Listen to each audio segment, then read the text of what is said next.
Hey guys, I hope everybody's doing great. I'm also live on Clubhouse. Just FYI. And today we're going to be talking about the fastest way or multiple ways for you to 5x your revenue. So if you have questions, make sure you put them in the chat. Don't forget that Saturday night, tomorrow night, we're having our Facebook ads and Instagram advertising course for only $49. So make sure you go to bit.ly/ads class 2020 to make sure you're in the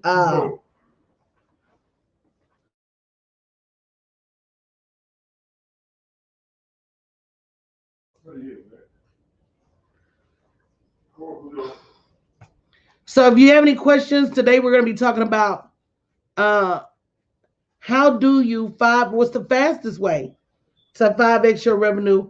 And a lot of these principles that I'm going to be sharing with you guys are regardless as to what industry you're in. Oh, look at who's in the room. Miss Jennifer King. Hello, Jennifer. How are you?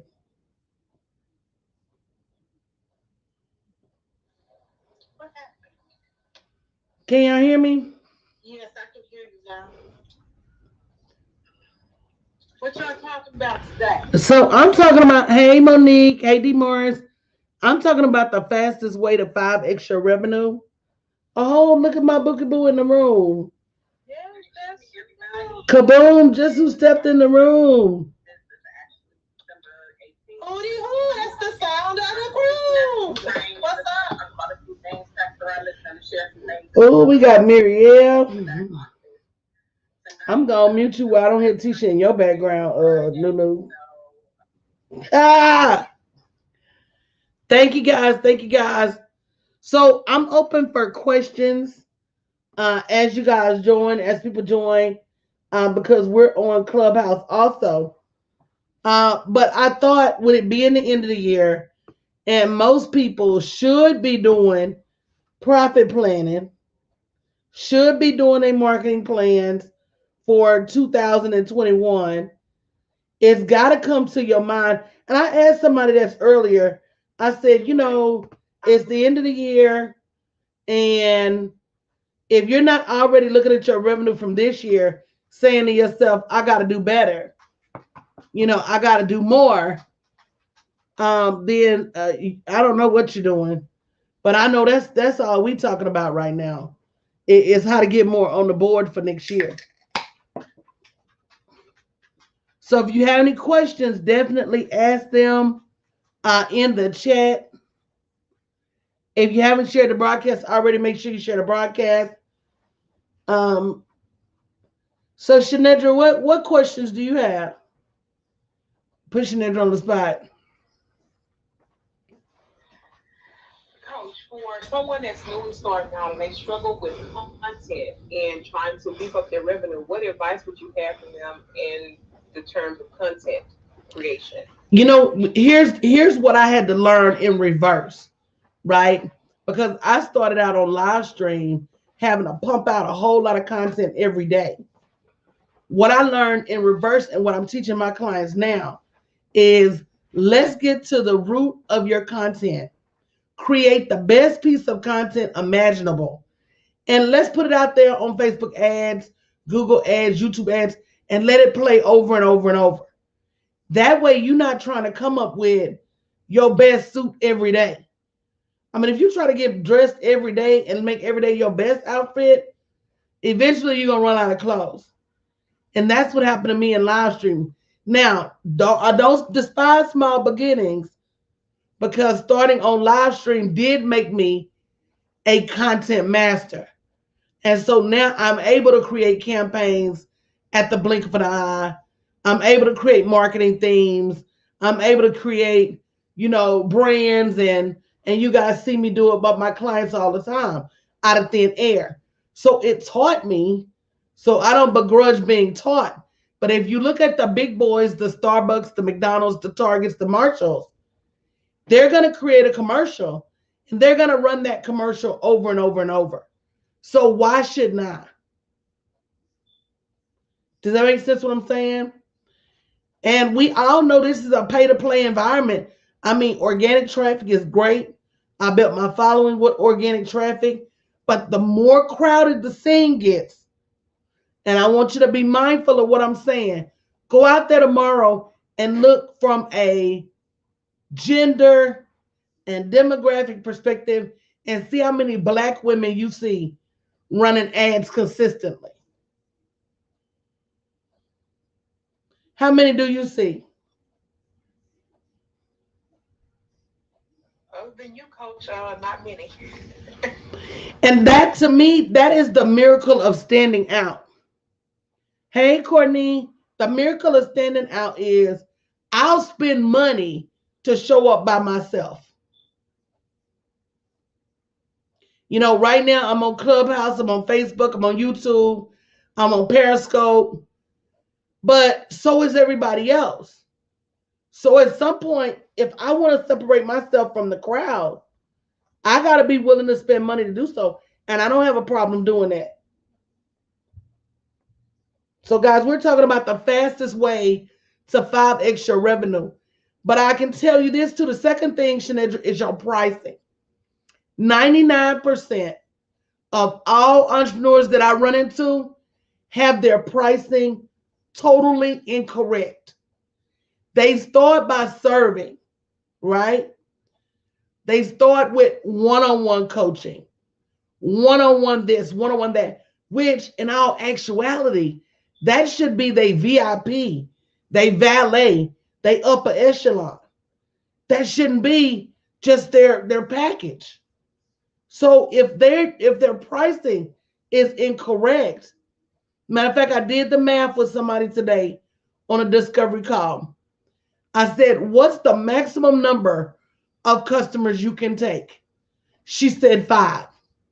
I said, and working at your maximum, how much can you make in a month? She said $5,000. I said, okay. So we know before we even get out of the gate that unless we change your pricing strategy at your max, you're capped out at $60,000 a year before you even get started.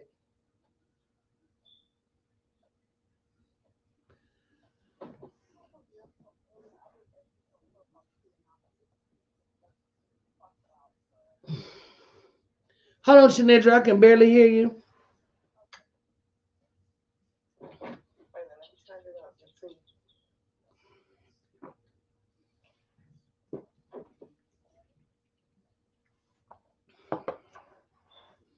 And guys, if any of you have comments on Facebook, we're talking about how to, hey Ingla, we're talking about the fastest way to 5x your revenue. So if any of you guys have questions, let me know. I can bring you on camera. You can ask them in the chat. But go ahead, Shanedra, what were you saying?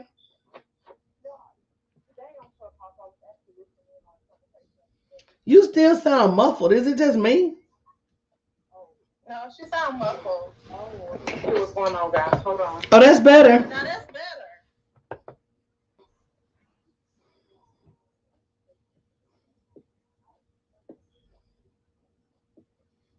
And she rolled on down in that hole again. Because Shanedra works at, I think one question that I had, and maybe somebody else may have the same question, is the benefits of getting help. How is that when we're talking about the fastest way to 5x your revenue? Because you don't know what you don't know. Can you talk a little bit about seeking help and how that even shortens, the path to your money? And absolutely. So the one thing I do know, and the one thing I'm super focused on for my clients this year is startup capital. Because we're playing a game with no balls, with no court, no equipment, no uniform. We're literally coming from behind with the least materials trying to win a competitive game like business. And so unless we actually get some tools and financial tools to be able to compete We stay behind. So when I'm talking about running Facebook ads, most startups don't have the money to invest in Facebook advertising. But there's so many grants, there's so much startup capital out there, for-profit grants, sponsorship, startup incubators. There's so much money out there. Women-owned business contracts, government contracts, corporate contracts. I heard a lady on Clubhouse the other day, and she was asking. She said, I have this business, and she was trying to sell a shelf stable product.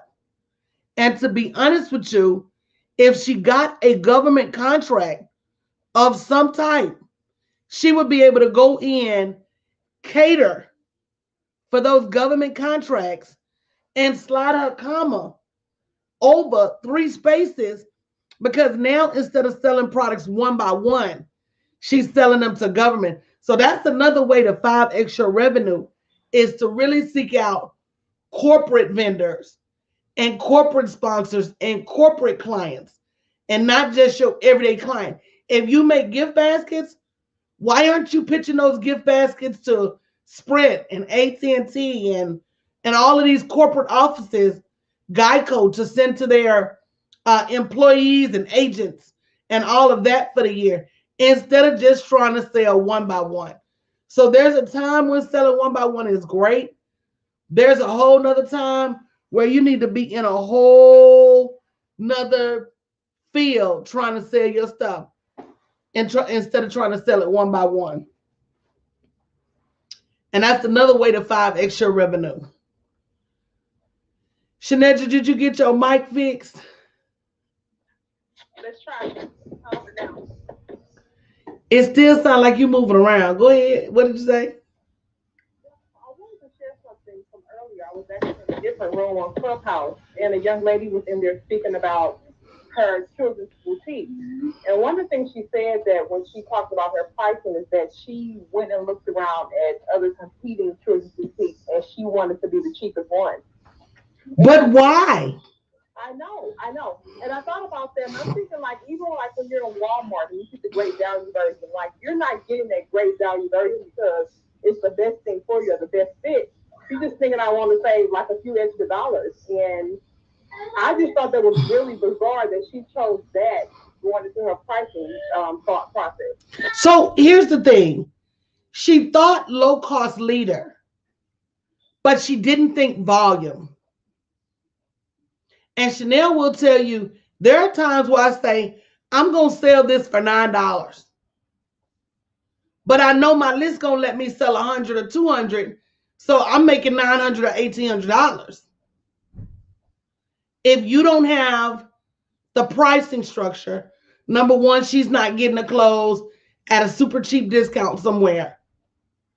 And then number two, if she didn't have the following, then that's retail suicide to go out there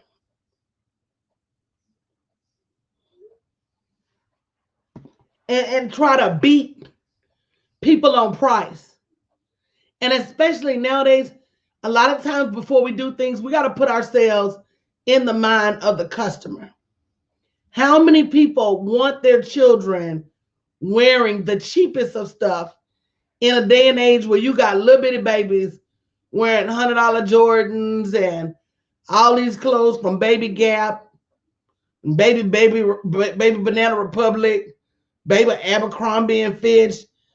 You got all these brand names, the Children's Place. You got all these name brand clothes that people are, knocking themselves out to get their children fitted in. So does it make sense? Who is your target? I think she needs to answer that before she does anything else.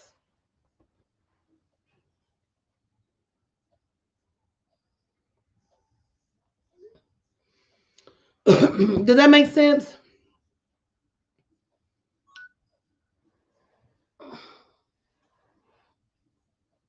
But you know what, Coach? A lot of people don't know what their target is.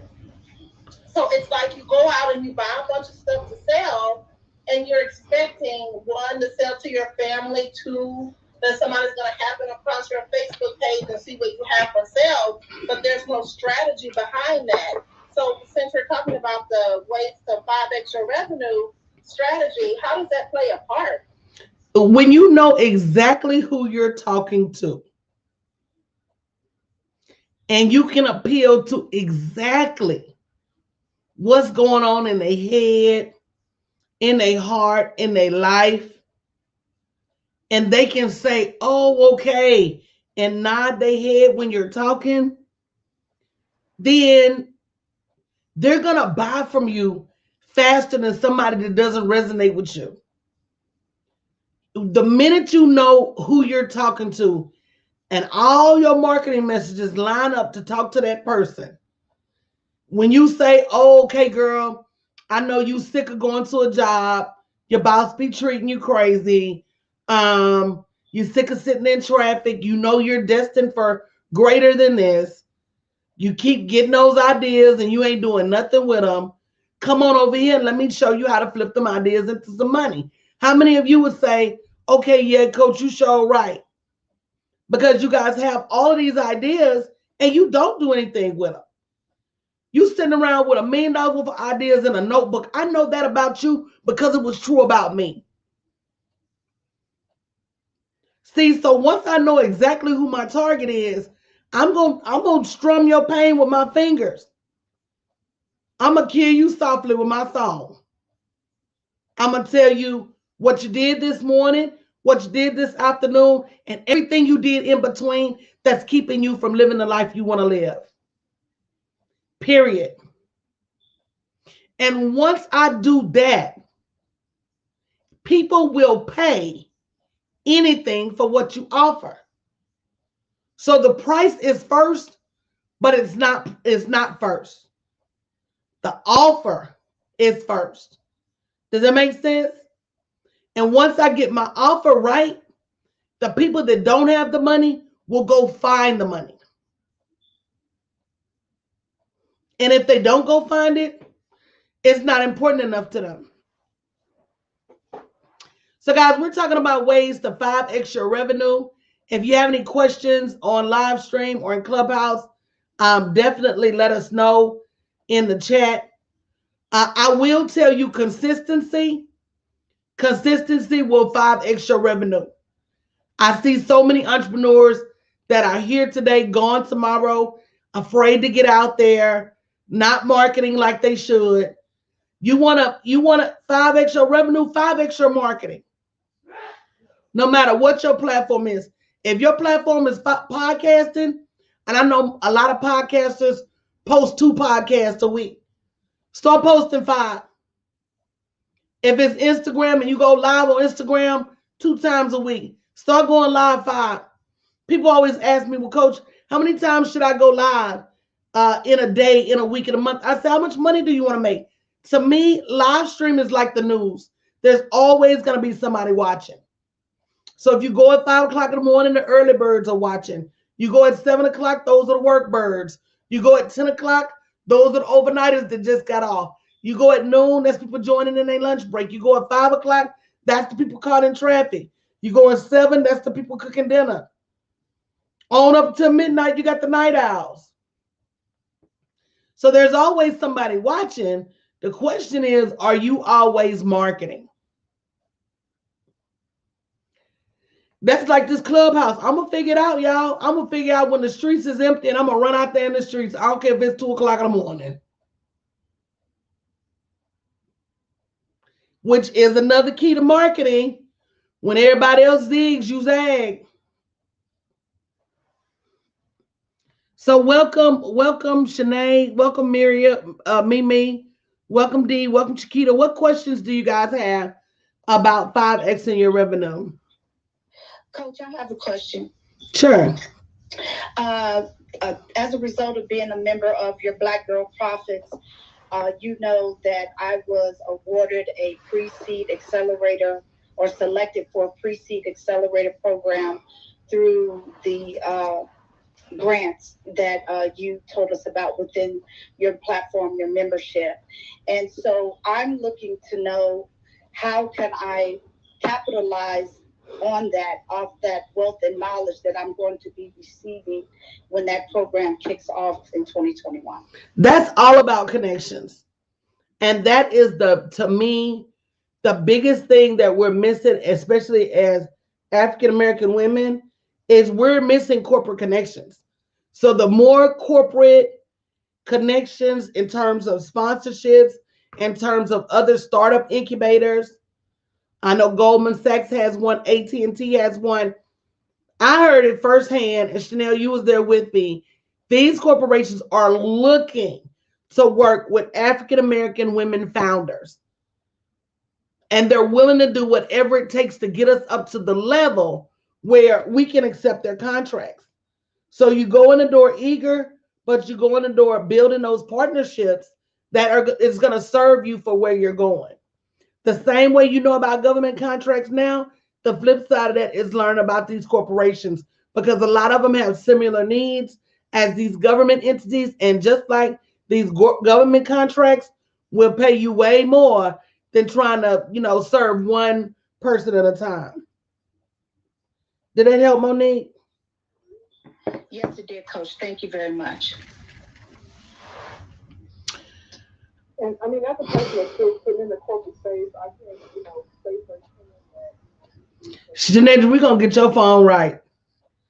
Let's do a test. I'm going to do a test. Say Marco. Marco. Not good. Polo. Say Marco. Marco. Nope. I'm saying. Try it again. Marco. That is. Right there?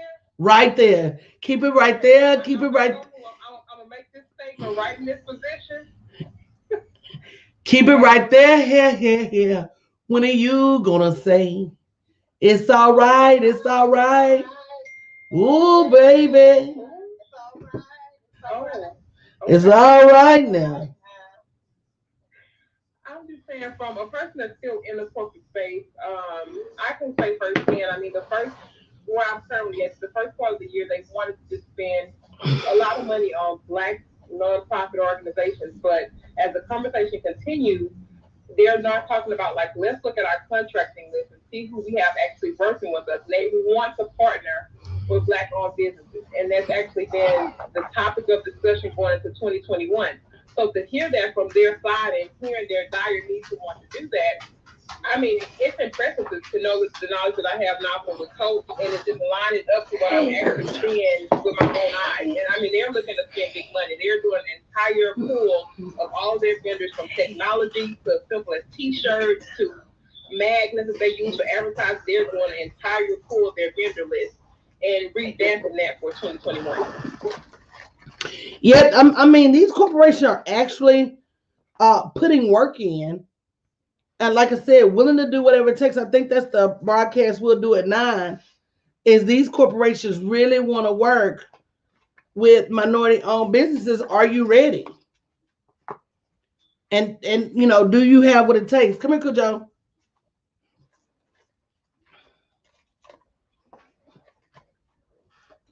Girl, we be sending Cujo through the house, girl. Come here. Go see daddy. Go see daddy. Girl, we been sending Cujo through the house with carrying stuff. So guys on Facebook, what questions do you have? I see guys in the room with no questions. Periscope, what questions do you have?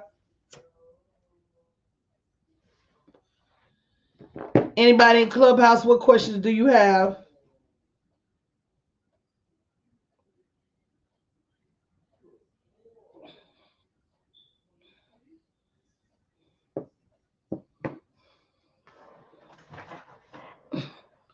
Maybe I need to rename it a Q&A.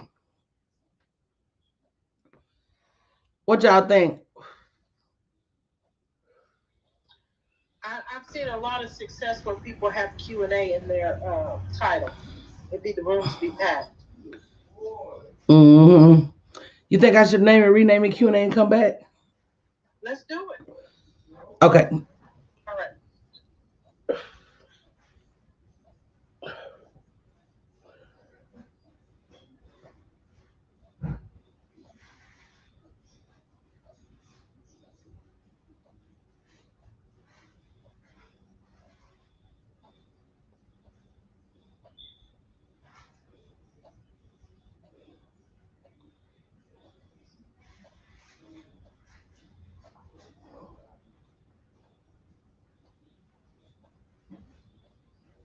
Hold on, y'all.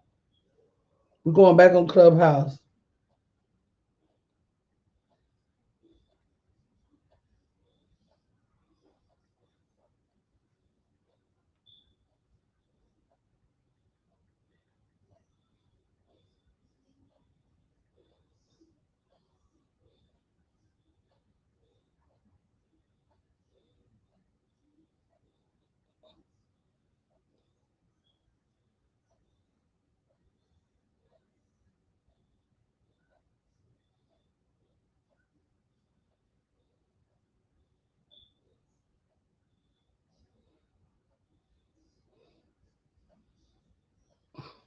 Okay, guys. So we're on Clubhouse.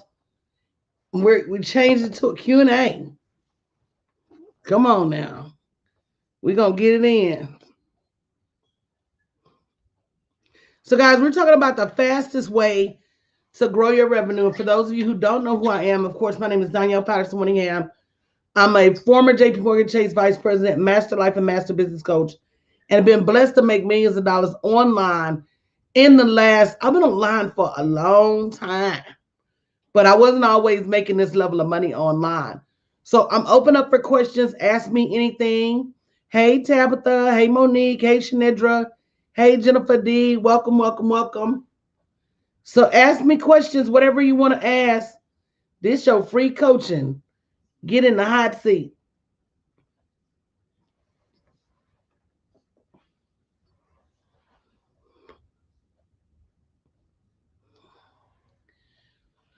So, what questions do you guys have about growing the revenue in your business and the fastest way to grow the money in your business? If you're on Facebook, definitely put your comments in the chat and we'll answer your questions from there. We got us one. Hey, Chiquita, how are you? My question is, do you think having a website is the fastest way to grow your business? You know, there's a big misconception about websites. People run out and get a website almost like Field of Dreams. They think if they build it, they're going to come. Yes, you need a website, but you got to always be driving traffic to that website. The website's not going to just make money on its own. So, two things: if you're going to have a website, you need to have your products and services clearly listed on that website. We had a whole conversation the other night about should you put your prices on your website? I said, well, Amazon does, everybody else does. Why wouldn't you? Oh, to make them call you. Well, no, I don't need to qualify people like that. My marketing language should qualify who wants my product and who doesn't. So no, I'm going to put my prices on my website because if it's $50,000, it's $50,000. It is what it is. But I think the biggest lesson is being able to drive traffic wherever you want them to buy, because people will pay over the phone if they really want it bad enough. So I think the biggest thing is understanding what makes people want what you have to offer. Did that answer your question, Keita?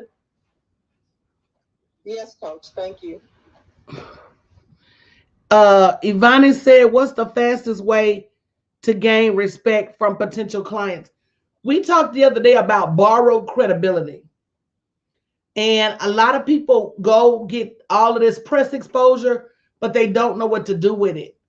To me, the best thing to do is to leverage that as seen in to get that borrowed credibility. Now, once you show up, you got to know what you're talking about. Hey, Selena, you cannot just jump out there.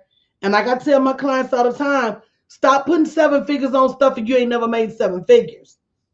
Stop putting six figures on stuff if you ain't never made six figures. Call it something else. But now, times nowadays require that you be real about what you're doing. And if you're not real, go sit down somewhere because it's going to be found out. Hey, Nicole, welcome, welcome. Did you have a question or comment? Yes, ma'am. How you doing? I'm doing great. Good. My name is Nicole. I have my own hairline, and what one thing I've kind of just recently been struggling, or not recently, it's always been like my weak point with my business is just driving that traffic. So like you were just talking about, like converting those lookers into people that's actually trying to buy. So I bought a couple ebooks. I've been doing a lot of research, and I still kind of can't really figure out how to get people to my actual target audience to my page. Let's talk about it. You got a minute? Yes, ma'am. Oh, okay, girl, settle down. So tell me about your product. Okay, yes. So I have a wig and hair boutique. It's called Finding Strands. I started it about 4 years ago after my best friend passed away from cancer, with my ultimate mission being I'm wanting to use the profits from my business to build my own nonprofit so I can provide services for women who have cancer, meaning like provide them with quality wigs and all that good stuff. I have not been able to capture that audience of people who are interested in supporting what my mission is and actually getting people to come to my page consistently, because I get sales, but it's just really never consistent. So you listen on who's your target audience for your wigs? Like the age group, like demographic wise. No, let me explain something to you. Mm-hmm. A lot of people talk target and talk age. Mm-hmm. That's not always right. Okay. Target is a station in life. Okay. You ever realize how everybody had baby showers? Seemed like it was a baby shower every other week. Yes. Then it went to a wedding every other week. Mm-hmm. Then as you get older, it's somebody's mom and daddy sick every other week. Then as you get older, it's your classmates. Right. That's a station in life. Okay. So you got to think to yourself, why are these people wearing my wig? Right. Is it for fashion? Is it because, like me, I don't have any hair? So my hair first started falling out, I went to wigs, but I was so resentful of not having hair, I refused to spend a lot of money on them. But that woman who's trying to cover up, okay, her hair loss, is that why she's wearing a wig? So if you had to answer me one question, why is your target wearing your wigs? What would it be? I would say quality number one, and affordability. Those would be my two. And it's easy for like beginner, because all my wigs come ready made, and I do custom wigs as well. So it'll fit like a cap, I guess. It's supposed to be unique. I'm trying to create or emulate a unique, authentic like experience, but I don't really know if that's translating. So why affordable? Well, most of the wigs are like the topper scale wig people in Atlanta. Wigs are starting between like $400 or $500, like for a quality wig. Okay. Prices are way below that, but that's without, But girl, they over there clamoring to get to Tay because they say that Tay is the best. Yeah. So it's not always price. Listen to what I'm saying. Okay. It's not always price that makes people clamor to your stuff, especially the age we're living in right now. Mm-hmm. People want to say they spent $500 and $600 on a wig. Yeah. So is it you see what I'm saying? Are you shooting yourself in the foot saying quality and affordability? Mm-hmm. Because when it comes to hair, think about hair. Typically the cheaper, the worst quality. Yes. And that is the paradigm. Correct. When have you seen anybody get a high quality wig for cheap? Never. Exactly. So you're trying to market against a trend. Okay. Are you listening to me? Yes, ma'am. So if I had shoes and I want my shoes to be on the same level as Christian LeBoulton and Jimmy Choo, but I'm selling them for $99, who's going to equate those shoes in that level? True. Okay. They not. You're right. Raise your prices. Number one. Number two, who are your ambassadors? Right now, no one. I have had some complicated experience with brand ambassadors in the past where I don't mind investing in that component in terms of marketing, but I'm not even talking about investing. I'm talking about who are the people who are your best clients? my best clients are my older clients. I found not the younger ones that have a large social media presence. My largest and most consistent clients are my older clients. And they're not very active on social media, so I don't get a lot of reviews and all that. Because well, it's a way for you to capture that with them right there in that shop. But follow what I'm saying. Just because your clients are not active on social media, don't mean grandma and them ain't. You might got the wrong target. Okay. Because if you marketing to the youngsters, but they not fooling with you, right? But grandma is, right? Hello, I mean you make sure. Yeah. You might need to switch your positioning and start targeting some of them retirement homes. True. I never thought about it. Because they do have, I can't make people shop with me. Right. But I can look at who's shopping with me and go get more of them. Because whatever attracted those individuals to you is something you're doing. Right. Okay. Warren Buffett says when everybody else goes up, you go down. Yeah. So you might want to look at that. The next thing is, what do you do to build community? Meaning, like, is there anything you do on an annual basis? Do you go to senior citizens home? I mean, pre-COVID, and have wig days? Do you have hot grandma contests? What are you doing to ingratiate these women to you? Nothing. I mean, I've gone to like pop-up shops, but nothing really. Nothing where's like do that. You have a monthly newsletter? I have a subscriber list, so I send out like discounts. No, that's not. Whatever I have going on. That's you reaching out to me when you got some on sale. Right. Okay. That's not you reaching out to me to help me care for my wig or to tell me something exciting. How many meet and greets do you have at the shop? No, I don't actually work in a shop. I was doing everything from my home pre-COVID. So even after COVID, think about having a hot wig night where you bring the women in and they get champagne and you have some hors d'oeuvres. Like a Mary Kay, would that be equivalent like a wig party or something? Yeah. Okay. But the biggest thing I would do if I was you, I would increase my prices, and instead of keeping the money, I would find people who wanted to sell my wigs. You find 100 women that want to sell your wigs. Guess what you just did? What? You 100 extra revenue. 100 people can sell 100 times more than you. That's true. Your job as a business owner is always marketing and sales. Right.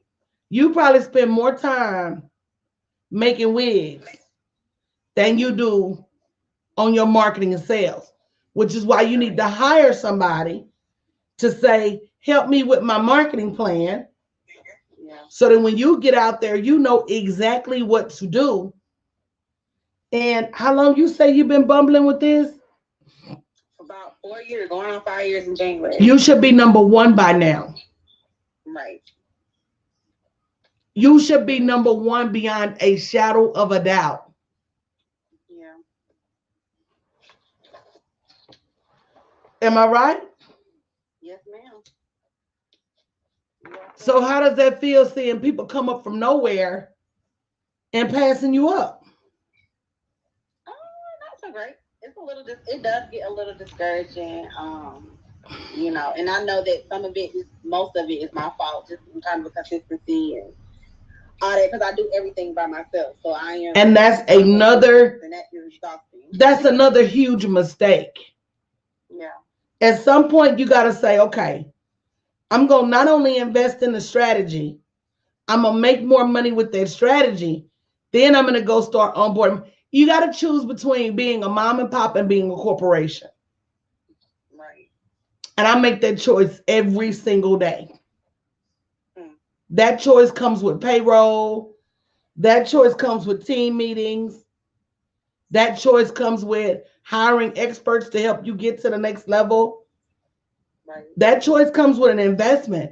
And it always is the difference between, do I make that choice or do I stay right here? And how much is it going to cost me? Not just financially, but in regret, in time to stay right here. So you got one more opportunity, and let me tell you why. COVID is about to push a whole lot of people online who were not online previously. So you still got an opportunity to come out at the top,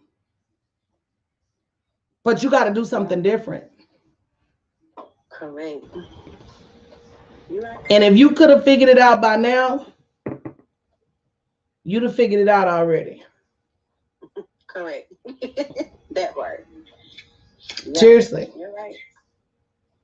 Well, that's helpful. That's real helpful, actually. So if you want to talk more about what my brand can do to help you, go to www.blackgirlprofits.com and schedule a call. But while you're there, also download that guide I have on the 20 grants that every Black woman should know about and apply for annually. Okay. Because if you're not sticking your hand out right now getting grant money, I'm sure if I ask you why you're working by yourself, you're going to say lack of funds. But there's so many companies and corporations giving away money right now. Why don't you have it? Mm. You know, did you get the PPP money? Oh, Why not?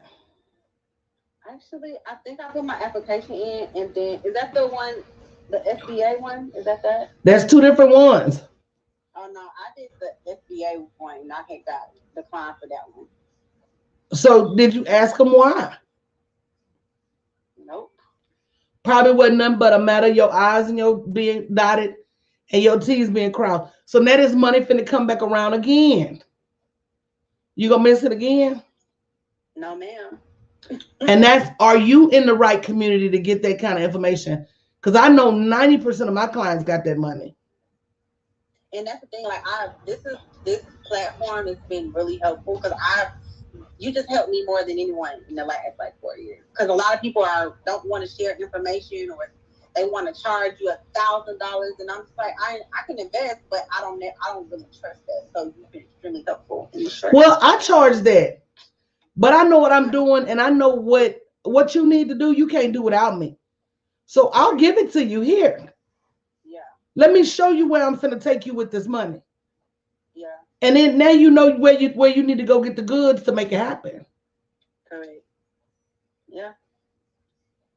All knowledge that's expensive ain't good knowledge. Correct. Everybody ain't got the goods. It's unfortunate, but they don't. Yeah. Cause girl, I would create you a campaign so mean. Girl, you had them grandmamas selling them wigs at church. I'm on your website right now, so you will be hearing from me. All right. So I'm glad I could help. So guys, we're talking about how to 5X show the fastest way to 5X show revenue. And I'm super excited because this new year is here, and a new year is new money. Hey D Morris, how are you? Hey Tabitha. Hey Dawn. Hey Rashonda. I'm doing great. What question can I help the great cake lady with? Well, and I was in a cake coaching group, and most of them are not in coaching. And one lady asked, "What was the point of having a freebie if you're trying to make money?" So I would love to hear your take on the point of having a freebie. Well, it's just like I did with Nicole. So Nicole, are you still there? Yeah, I'm still here. So did you hear what Nicole said? Nicole said, I see the people offering to help me, but I don't know if they're good at what they do or not. So my lead magnet is going to show you I'm good at what I do. And more often than not, what I put in the lead magnet, you can't put together without me anyway. And if I'm really good at what I do, I don't mind showing you my cards. You'll be back. So that's the point. The Bible says, study to show yourself approved. So at some point, you got to show up and show people, this is who I am. This is how I coach. This is how, and I swear by that. And Chiquita, y'all been seeing me do this for years on live stream. I had a man show up. I said one day I could show anybody how to make 6, 7 figures doing what they do. And the man said, all I like to do is sleep. And I ran down 5 streams of income from speaking at a narcoleptic conference where everybody gonna be sleeping anyway, to sleeping on live stream, to starting his own line of pajamas and getting sponsorship from Ambien and the sleep meds. I ran it down in 30 seconds. If you're good at what you do, you don't mind showing people. It's them people that say you gotta wait till you get behind the scenes and then I'm gonna do Oliver Twist and all that. And then you get behind the curtain. Ain't no wizard back there. It's just a little white man pulling strings. Hello? That's good, Coach. You know, I heard you tell that story about that gentleman, and I've actually been coaching with Coach for 2 years, and or under her tutelage for 2 years. And I started with her, and after 8 months, she helped me build a profitable business, and I was able to leave my job after 33 years. And so one of the first things that I did when I was off, and it was a work day, was I live streamed my nap. And a lot of people, like you guys who work, they sat and they watched me take a nap. And that's one of the things that I do on a regular basis is I show people you can get freedom, but you're not going to get it by yourself. Because I tried for years. Tried building businesses, doing this, that, and the other. Ended up spending money unnecessarily. And when I got with Coach, it was so many things. You hear people say you don't know what you don't know. But not only that, it's so many things you have to unlearn because you're doing them wrong. You're doing them wrong, and it's costing you time and money. And that's when I got with her, that I went to class, did what I needed to do, and 8 months later, now I've been off my job now a year and a half. And you know, that's the thing. And then I got a hot idea for Ebony. I'm gonna tell her. But you know, that's the thing is you don't know what you don't know. But I agree, it's a whole lot of people out here. At what point do you say, what do I do to distinguish myself from everybody else? And that's gonna always be the ticket to making more money. So guys, we're having a Q&A. Ask me anything. The fastest way to 5x your business.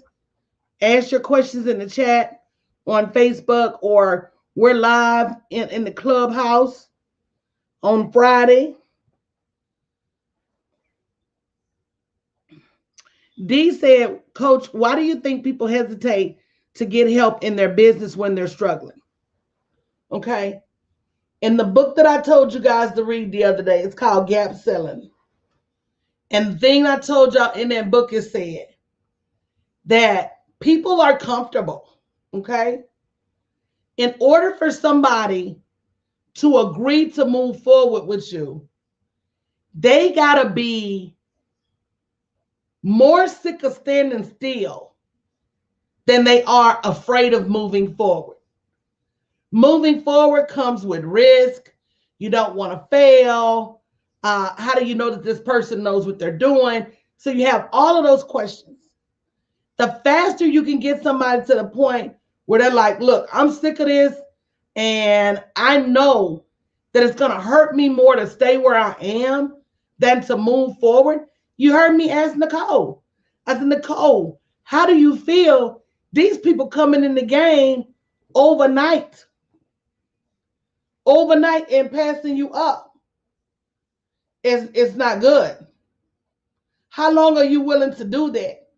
And that's what Jesus asked the man by the pool of Bethesda. How long will you lie there? And so that's what you got to ask your clients. It's not that they don't want help. It's that the risk, whether it's fear of failure, fear of success, Not sure if this person can really help me or not. All of that has to be outweighed by their unwillingness to stay where they are. Did that help anybody?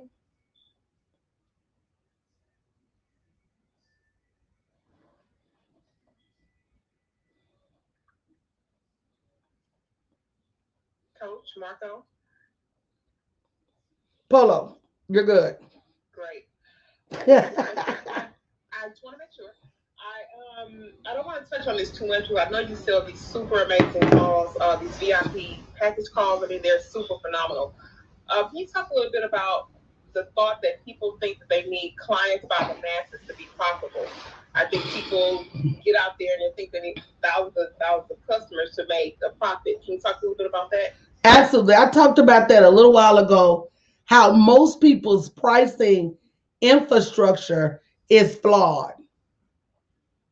And when I meet most entrepreneurs, the mass majority of them have products in a certain price range, like 50 to no more than $500. So when you push the needle and start really stretching out your knowledge and creating products that are worth $1,000, $5,000, $10,000, $20,000, it doesn't take that long for you to make six figures. It doesn't take that long for you to make seven figures. Most people don't know how to do that. And the masses are running around following the masses. Do you know that they said that while 50% of businesses are started by women, the mass majority of them fail to scale beyond $50,000 a year. So when it comes time for them to get help, they can't hire a team, they can't hire a coach because they don't know how to scale and get their pricing right and make more money. They don't. And that's why when you get your prices right and then go launch, you can have a 5-figure launch because now your pricing is in order. But the mass majority of entrepreneurs, they stuff is underpriced.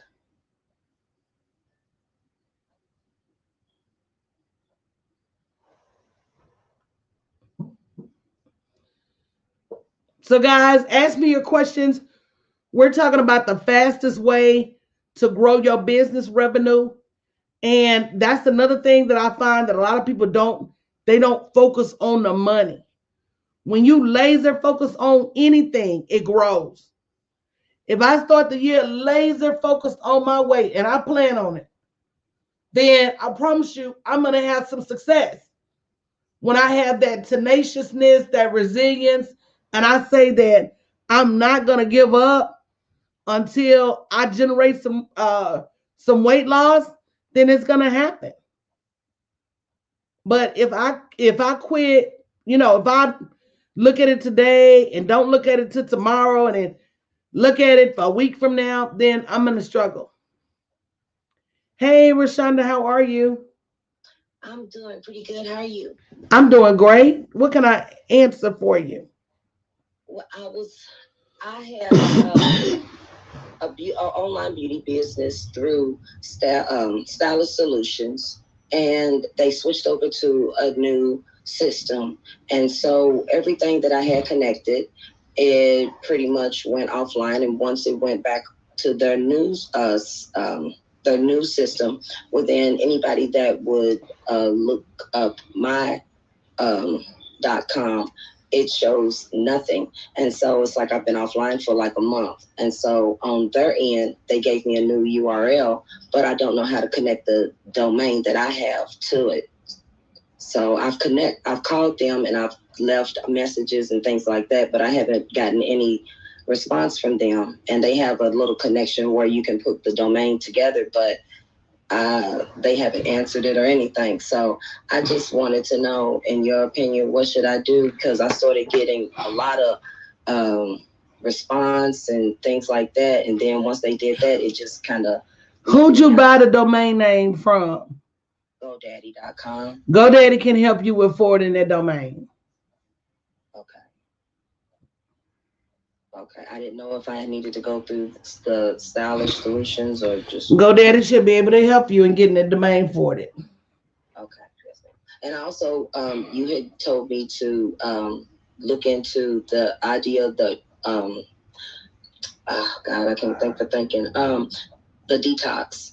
I finished writing and I was looking into the ebook situation and I was just wanting to know once I finished that part, should I go ahead and get with a company to go ahead and launch that into a mini production or how should I go about that? I mean, yes. I mean, what's the question? I don't know. I guess that was the question. Oh, okay. I just, okay.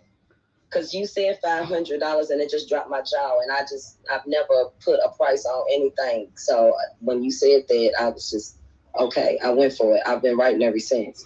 But here's the thing: you're not gonna sell a $500 book. No, you're gonna have to host a $500 class. Right, and okay. And you don't need nothing to be produced to close the class.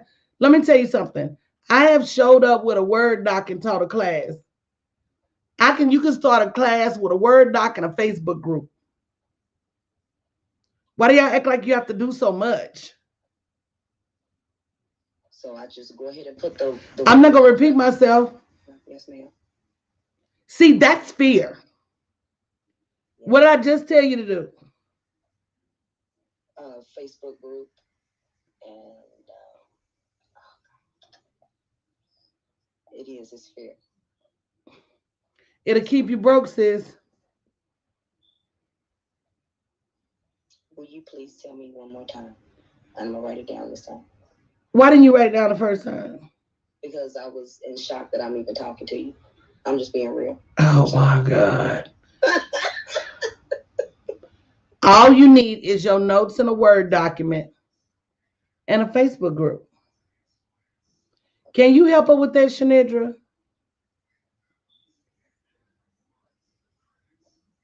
Yes, ma'am, absolutely. No, I mean help her with being so afraid that you can't comprehend the answers. That's kind of on the spot, but I'm a deer in headlights. Y'all know I don't talk that much on these things. Thank you. Yeah, but you have to get. I mean, you have to get over that. I mean, I'm working with Coach a lot, and people are often just shocked to be there with Coach. But Coach is a worker. She's here to serve and get you going. Like being stuck, and I don't want to ask her. That's what she's here for. She's passionate about it. So you have to let that die down. And if you ask, you got to be respectful enough for my time to not have me repeating the same thing over and over and over. That's not fair.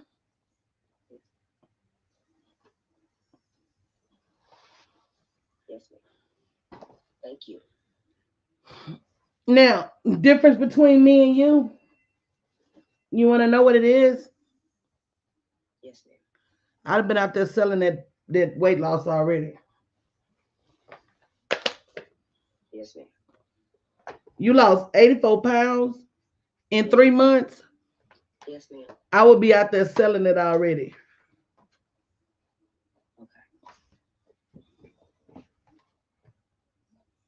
See, when you have a deficit, there's always something you can do to close that deficit. The question is, will you do it? And the question is, will you do it fast enough to save yourself?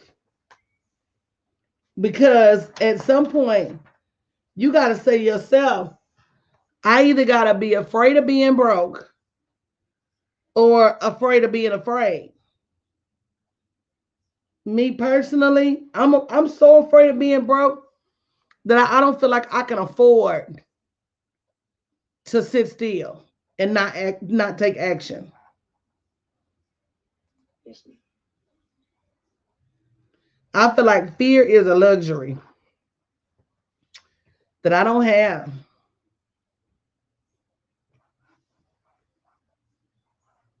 Yes, ma'am. Y'all better get y'all coaching questions answered. Yeah.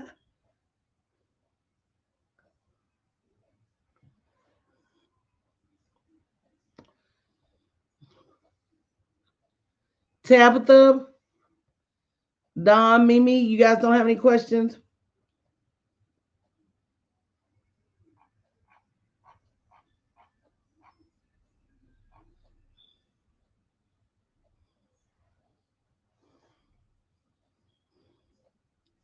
Hey, Tabitha. Ladies, hey coach. I have been writing this book that you gave us an assignment for, and how do you know when it is enough? Because I feel like I've gone down a bunny hole and I can't stop writing. One or two things. Either you didn't watch that whole ebook class I gave you in its entirety, because the instructions I gave y'all was to write an outline. And once you finish that outline, you're done with the book. So you must then follow instructions, either one, or two, you have so much to share that you probably need to break it into multiple books, or you didn't go deep enough within your subject matter. So, meaning it probably should have been a book about life, business, and family, and you tried to crowd it all in one book.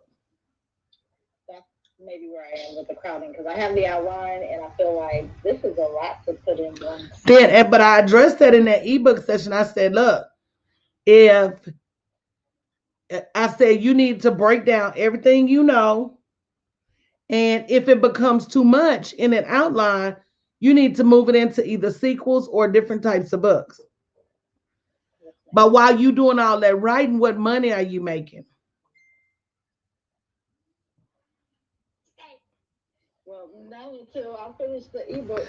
But see, you can't do that because arguably an ebook is how much money versus launching a coaching course or launching, you know what I'm saying? You could have took the outline and launched a course. Let me tell y'all how to write a book in reverse, and then I'm gonna turn over to Sinead real quick while I run to the bathroom.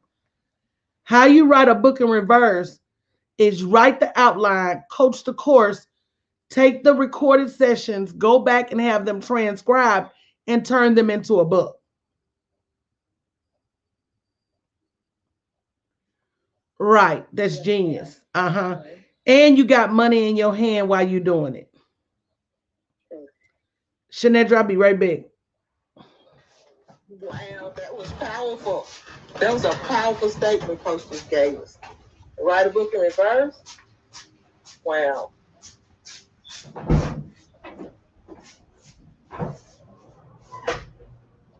And Ms. Shakita, you actually just came off of launching something that was really, really hot. You want to talk a little bit about your launch experience?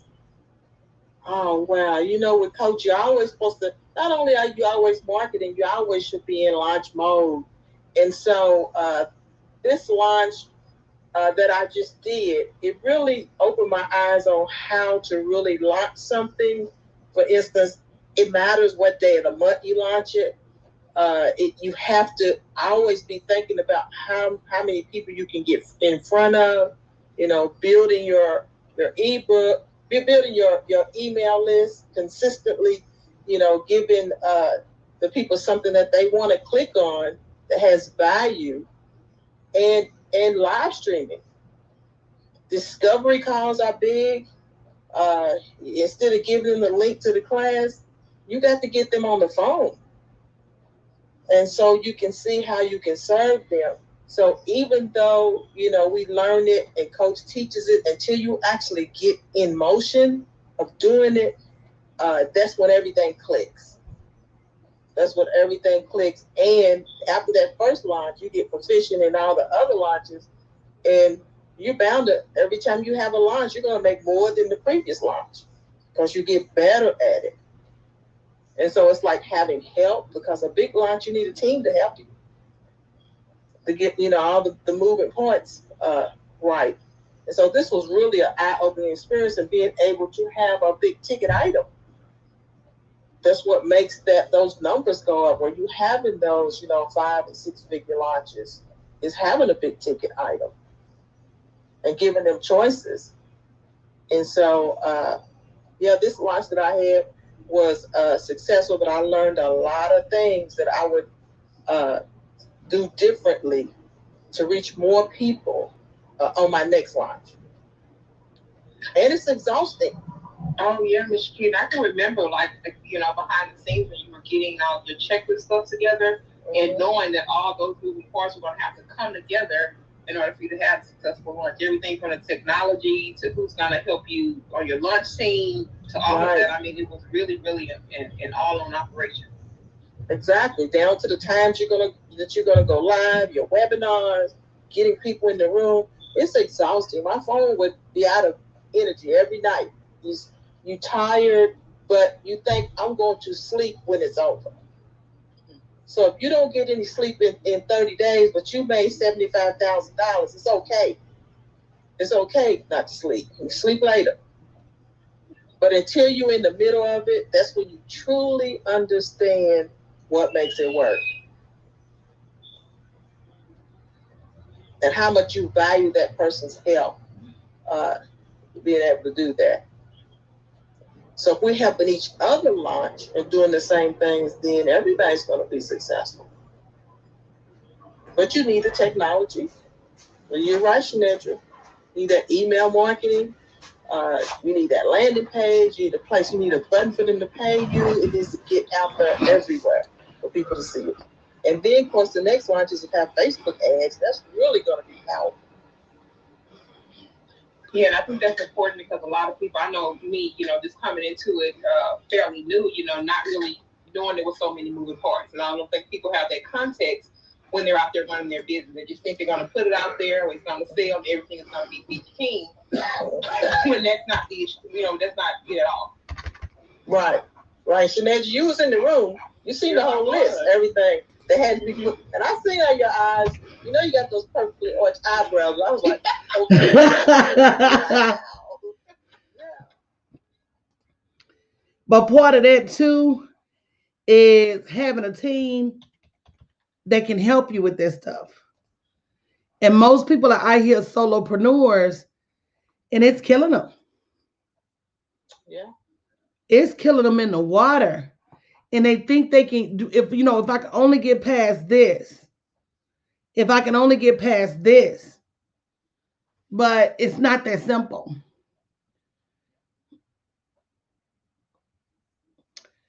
Tiffany said, can someone repeat how to write a book in reverse? How is it y'all don't be hearing stuff? How is that? What I said was do the outline first. Teach the outline. Because there are going to be some things that come up when you teach that you're not thinking when you're just sitting in a bubble by yourself. And once the class is over, have the class transcribed and turn it into a book. Betty Haney said, totally genius. Guys, this is what you're missing when you out there by yourself with no coach. You're trying to figure out how to do stuff that you've never done before. And I'm going to ask all of you guys, what takes you so long to move? So Tabitha, we've been in a class 10 weeks now. You should have been making money by now. True or not true? True.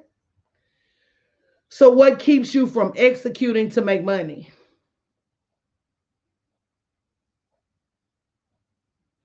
I think sometimes the perfection being the enemy of success. It's like, Oh, but it's a friend of broke though. true story.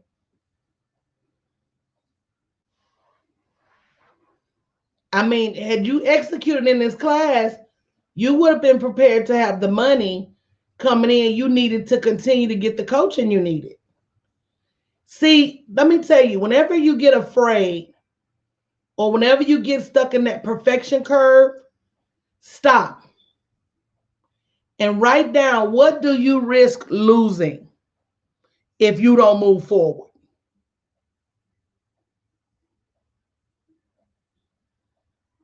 Whenever you get afraid, and I'm not even talking about the business stuff, I'm talking about the life stuff.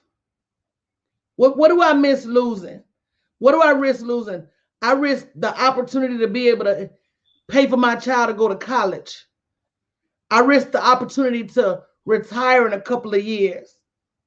I risk the opportunity to get a new house, a new car. Anytime I get stuck, those are the things at risk. I think we think, oh, I'll just do it tomorrow. And how do we know tomorrow is even guaranteed?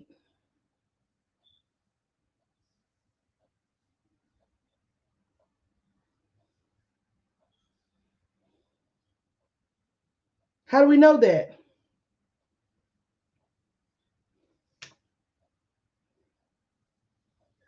And you know what, Coach? I think it doesn't get perfect until you do it. That's absolutely correct. Right. So it's not going to be perfection. That's absolutely correct. Right. There's so many things you don't know in the lab.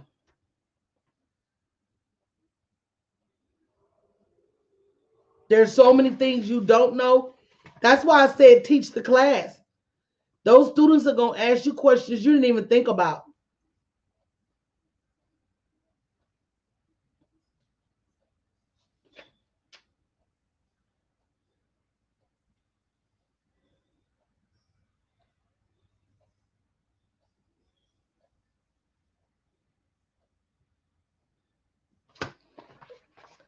And that's another thing. I'm always surprised how you guys don't have any questions about your business. I mean, what's the one thing that you want to do next year that you don't know how to do? Let's start there. Anybody? Let's maybe start with one of the like big ticket items, like having a conference or something of that nature. That may be far away from people's mind and thought process. Like, how do I get all the pieces together to have a conference or a retreat? I actually have a checklist for that, but we're going to start Monday putting it on a calendar because that's first. If you break it down, because there's not a person here that hadn't planned a birthday party, okay? Let's just say I'm planning a birthday party. What do I need?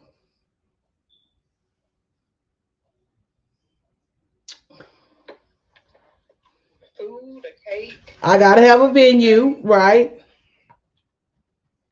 Well, what else I got to have?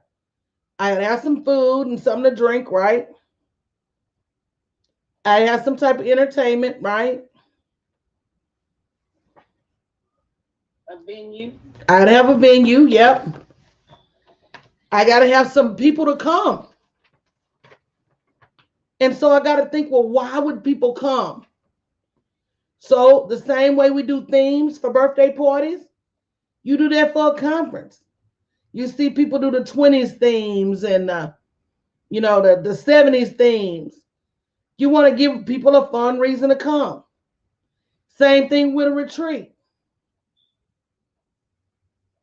Right? Give them somewhere they never been before. Give them a reason to show up. You gotta have supplies. You gotta have. So that's how you have to think. I think a lot of times we overthink so many simple things. We say, "Oh, I've never planned a conference before. Oh, this is gonna be hard," but you've planned a million birthday parties, so it's not as hard as you think. And then the first thing is, what type of revenue do you plan on generating?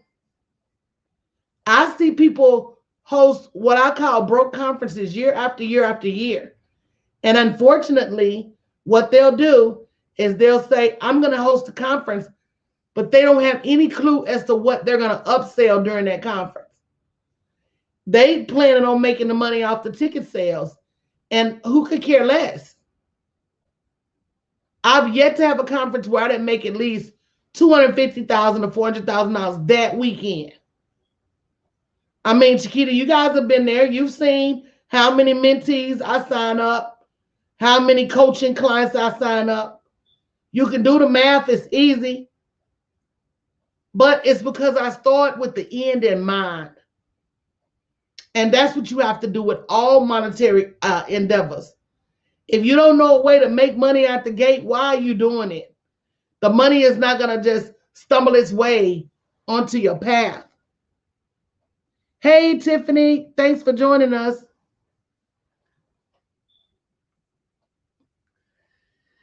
Is that Tiffany the Budgetista?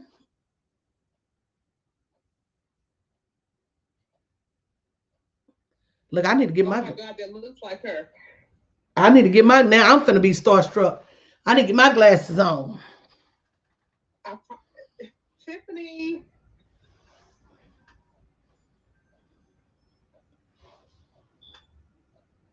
That's her girl. That's her whole. That's her government name. Hi, ladies. How are you? Hey, how are you? Good, good. Yeah, I couldn't speak. I heard you, but I was like, I'm not on stage. I can't say hi back. I was just listening. I know I follow you on Facebook, and I was just listening. And yes, I could not agree more. Always beginning with the end in mind. So I was just listening in. Oh, thank you. Thank you for joining us. No problem. So we're talking about the fastest way to grow your business revenue. I'm sure you don't have no questions, girl. I'm sure you don't. No, that's not true. I always have. I think because before I was the budgetista, I was a school teacher, and to me, the best teacher is even better student. So Absolutely. I don't ever purport to know all the things. Someone can make less and still know how to do something better than you in one area or arena.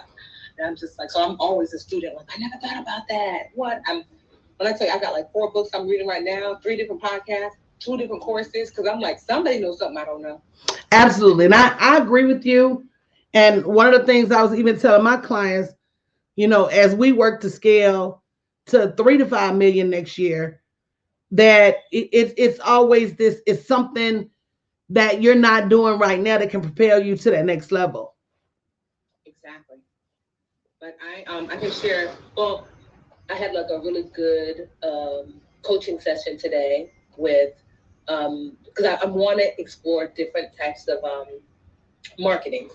Marketing is like my second love outside of financial education. But you sometimes all you know is what you know. So right. Well, let's know something new. So we hired a young woman to do a half-day session with myself and the team, and because she's known for her name is Audrey. I forget Audrey's last name, but anyway, she does Richmond. Yes, Richmond. Mm-hmm. And it was excellent because it was just like all these really different ideas. I challenge anyone who wants to be a business owner. One of the tenets that I try to, when it comes to marketing, one of my tenets is to, one, I call it steal the swag of a different industry. So when I first started Budgetista, a lot of I was young in my 20s, and a lot of my friends were club promoters. So I would watch the ones that were successful, what made that successful, and I would promote the Budgetista like a club promoter. Because if you promote like a club promoter, then you stand out from the other financial experts. And then I'm looking at my dentist, like, well, dang, she, last summer she has so many clients now. What's she doing? Now I'm looking, how do I promote my business like a dentist? But so you don't have to make up something from scratch. So you can follow the success without looking like a clone of somebody from your industry. I think too many people look at their industry and say such and such is doing, like Susie Orman's doing good. How can I be like Susie Orman? Well, no one can be more Susie than Susie. If I do what she does, I will just look like, I will look very familiar to everyone in that audience. So instead, I'm always looking for other industries, totally random industries, seeing who is doing something innovative and successful, and then being like, okay, how do I apply that to what I'm doing? And I agree with you 100%. And not only that, I tell my team that all of us are different. So what works for somebody else may not necessarily work for you. So to me, marketing is like trying on clothes. If it doesn't fit you, don't do it. It has to fit you or you're not going to do it. And it's the consistency in the marketing that generates the revenue for you. I know it does for me and my team. We show up on live stream when nobody else shows up on live stream. So over the years, that's made us millions of dollars just by showing up. I love that you said the consistency, because when I first got on Clubhouse, a friend of mine hosted like a welcome room, and so a lot of people joined, and I asked people to give me like best practices and things like that. And everybody was like, "Oh my God, Tiffany, you gonna come on here? You gonna kill it, girl? You're gonna do." And I was like, "Here's the thing. I have enough on my plate. And I'm not interested, quite honestly, in killing it on Clubhouse. I come, I listen, I learn some new things. And you have to also be mindful not to chase after too many squirrels, You do. because that makes for a tired dog. You got to choose your battles. Yes. And I just said, and not to say I'll never, lean into Clubhouse, maybe one day, but I, you can, what is it? Jack of all trades, master of none. Um, yeah, so I just think that was something that I just was like, I don't know if I mean, I don't know if I want to add another thing to my plate. I don't know if I want to be TikToking with the kids. And now, see, we made that decision about TikTok. I said, you know what? I can't. I'm good. I'm good. I'm Yes, good. And I'm going to go on and stay in this lane over here. And I'm okay. yes, It ain't got that, the days ain't got that dark yet. yes. And then you never know. Like I said, probably you never know, but you don't have to jump on every fight. I know people that are just on YouTube making millions, just on Twitter making millions, just on Facebook. There are people who are still just on Black Planet making millions. Don't there are people who are not on social at all. My accountant was like, what's Instagram? He makes millions a year. So I think that you don't. And we made millions just on live stream. There you go. And really didn't even tinker with Instagram. Really didn't even tinker with anything else. Just showing up on live stream. And like you said, that consistency, I Yes. think is what the people don't get. Yep. I'm simulcasting on live stream right now. Yep. That consistency. If you have something good and you show up regularly, that's the secret sauce. It's been 10 years of me showing up regularly. That's the secret sauce. You build in your audience trusts you. You not just consistently, you show up consistently with integrity. I've never heard any like secret like, oh man, let me tell you about that now. You don't hear that. You Because don't. and that's intentional. I think not enough people understand. Like you want to go for the quick buck, but 5 years from now, your name is mud, and you can't tap into your name anymore. Like no, consistently with integrity. And same thing about you. I hear nothing but great things about you. And to me, your reputation is something you can't recover. Yeah, no. You cannot recover it. Once it's gone, you have a hard time winning people back. So yeah, I'm like you. I'm just peeping Clubhouse right now. If I'm gonna run my mouth anyway. If I'm gonna run my mouth anyway. And I've learned some things. I'm like, oh, okay. And I've met some people. It's been cool, but yeah, you could just wear yourself out. And at one point, like what I just been asking myself, like, are there things that are projects that I want to do that are long term financial gain projects? And if you only focus on the here and the now projects, like what are you doing this month, this year, then um, I don't, I can't, I won't be able to put the energy into things that I know this is a 5 or 10 year plan. But And see, that's another thing that, me and my team, we're really thankful for COVID. I know a lot of people, didn't have, a good way to go financially. A lot of people passed away, and that's so unfortunate. But with us, we were able to pivot. We created a whole nother long-term company called Absentia Global that's going to be helping corporations actually send their workers remote the right way. People thought you could just give your people a laptop and send them home and they're going to be good. But there's so many long-term repercussions to, helping people really build community and camaraderie and team from home remotely. And it's something we're experts at. So we've already won a multi-million dollar contract just for the first body of work we did with that. So I agree with you. You have to be able to look down the road and not just because anything, if done correctly, can make you money. yes. When you get to a certain point, it's got to be, what do I want to do with my time? Hmm. And I'm going to be honest, we're looking at retirement. I think I got about 2 more years. And then I'm automating everything and heading to the beach. I don't know about you, girl. I don't know about you. Yeah, that's literally what I said. I don't know. I mean, I want to, in about 2 or 3 more years, I want to just have more than enough to be what I feel is comfortably retired. But as far as the financials, and then there are projects I wanna work on that I know will make money, but it's not because of the money. They're just exciting projects I wanna work on. Exactly. You know what I mean? Like I have a children's book that I wrote. It actually did really well this year, made six figures, but that wasn't really the point why I did it. I did it because I wanted to do it. Right. It was something, I was like, I said, as long as my goal was, let me not lose any money.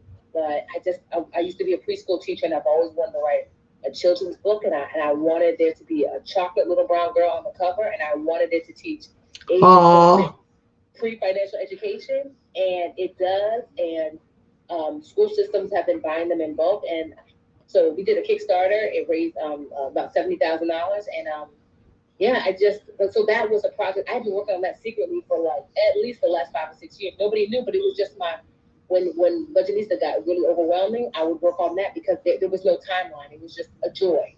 Right. Yeah, so you're gonna have more stuff like that. I mean, just even today, I was like, oh my gosh, I have like three big, huge ideas that I know I can make a lot of money, and I'm like, my brain is thirsting. I was looking through my phone, like, I don't know about you, Darnell, but when I have like these big ideas, I'm like, who can I call? Because I just need to like get it out.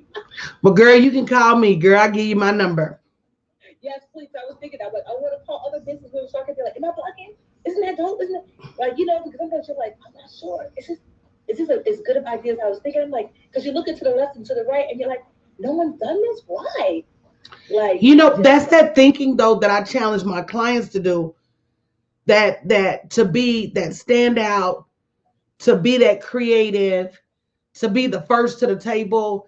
Al Rice and Jack Trout talk about that in 22 Immutable Laws of Marketing, about how when you're the first to do something, you really stand out. And I think that's what a lot of people miss because we're so institutionalized in the following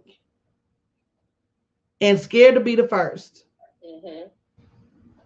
But the first makes the most money. Mm-hmm. And gets the most brand exposure.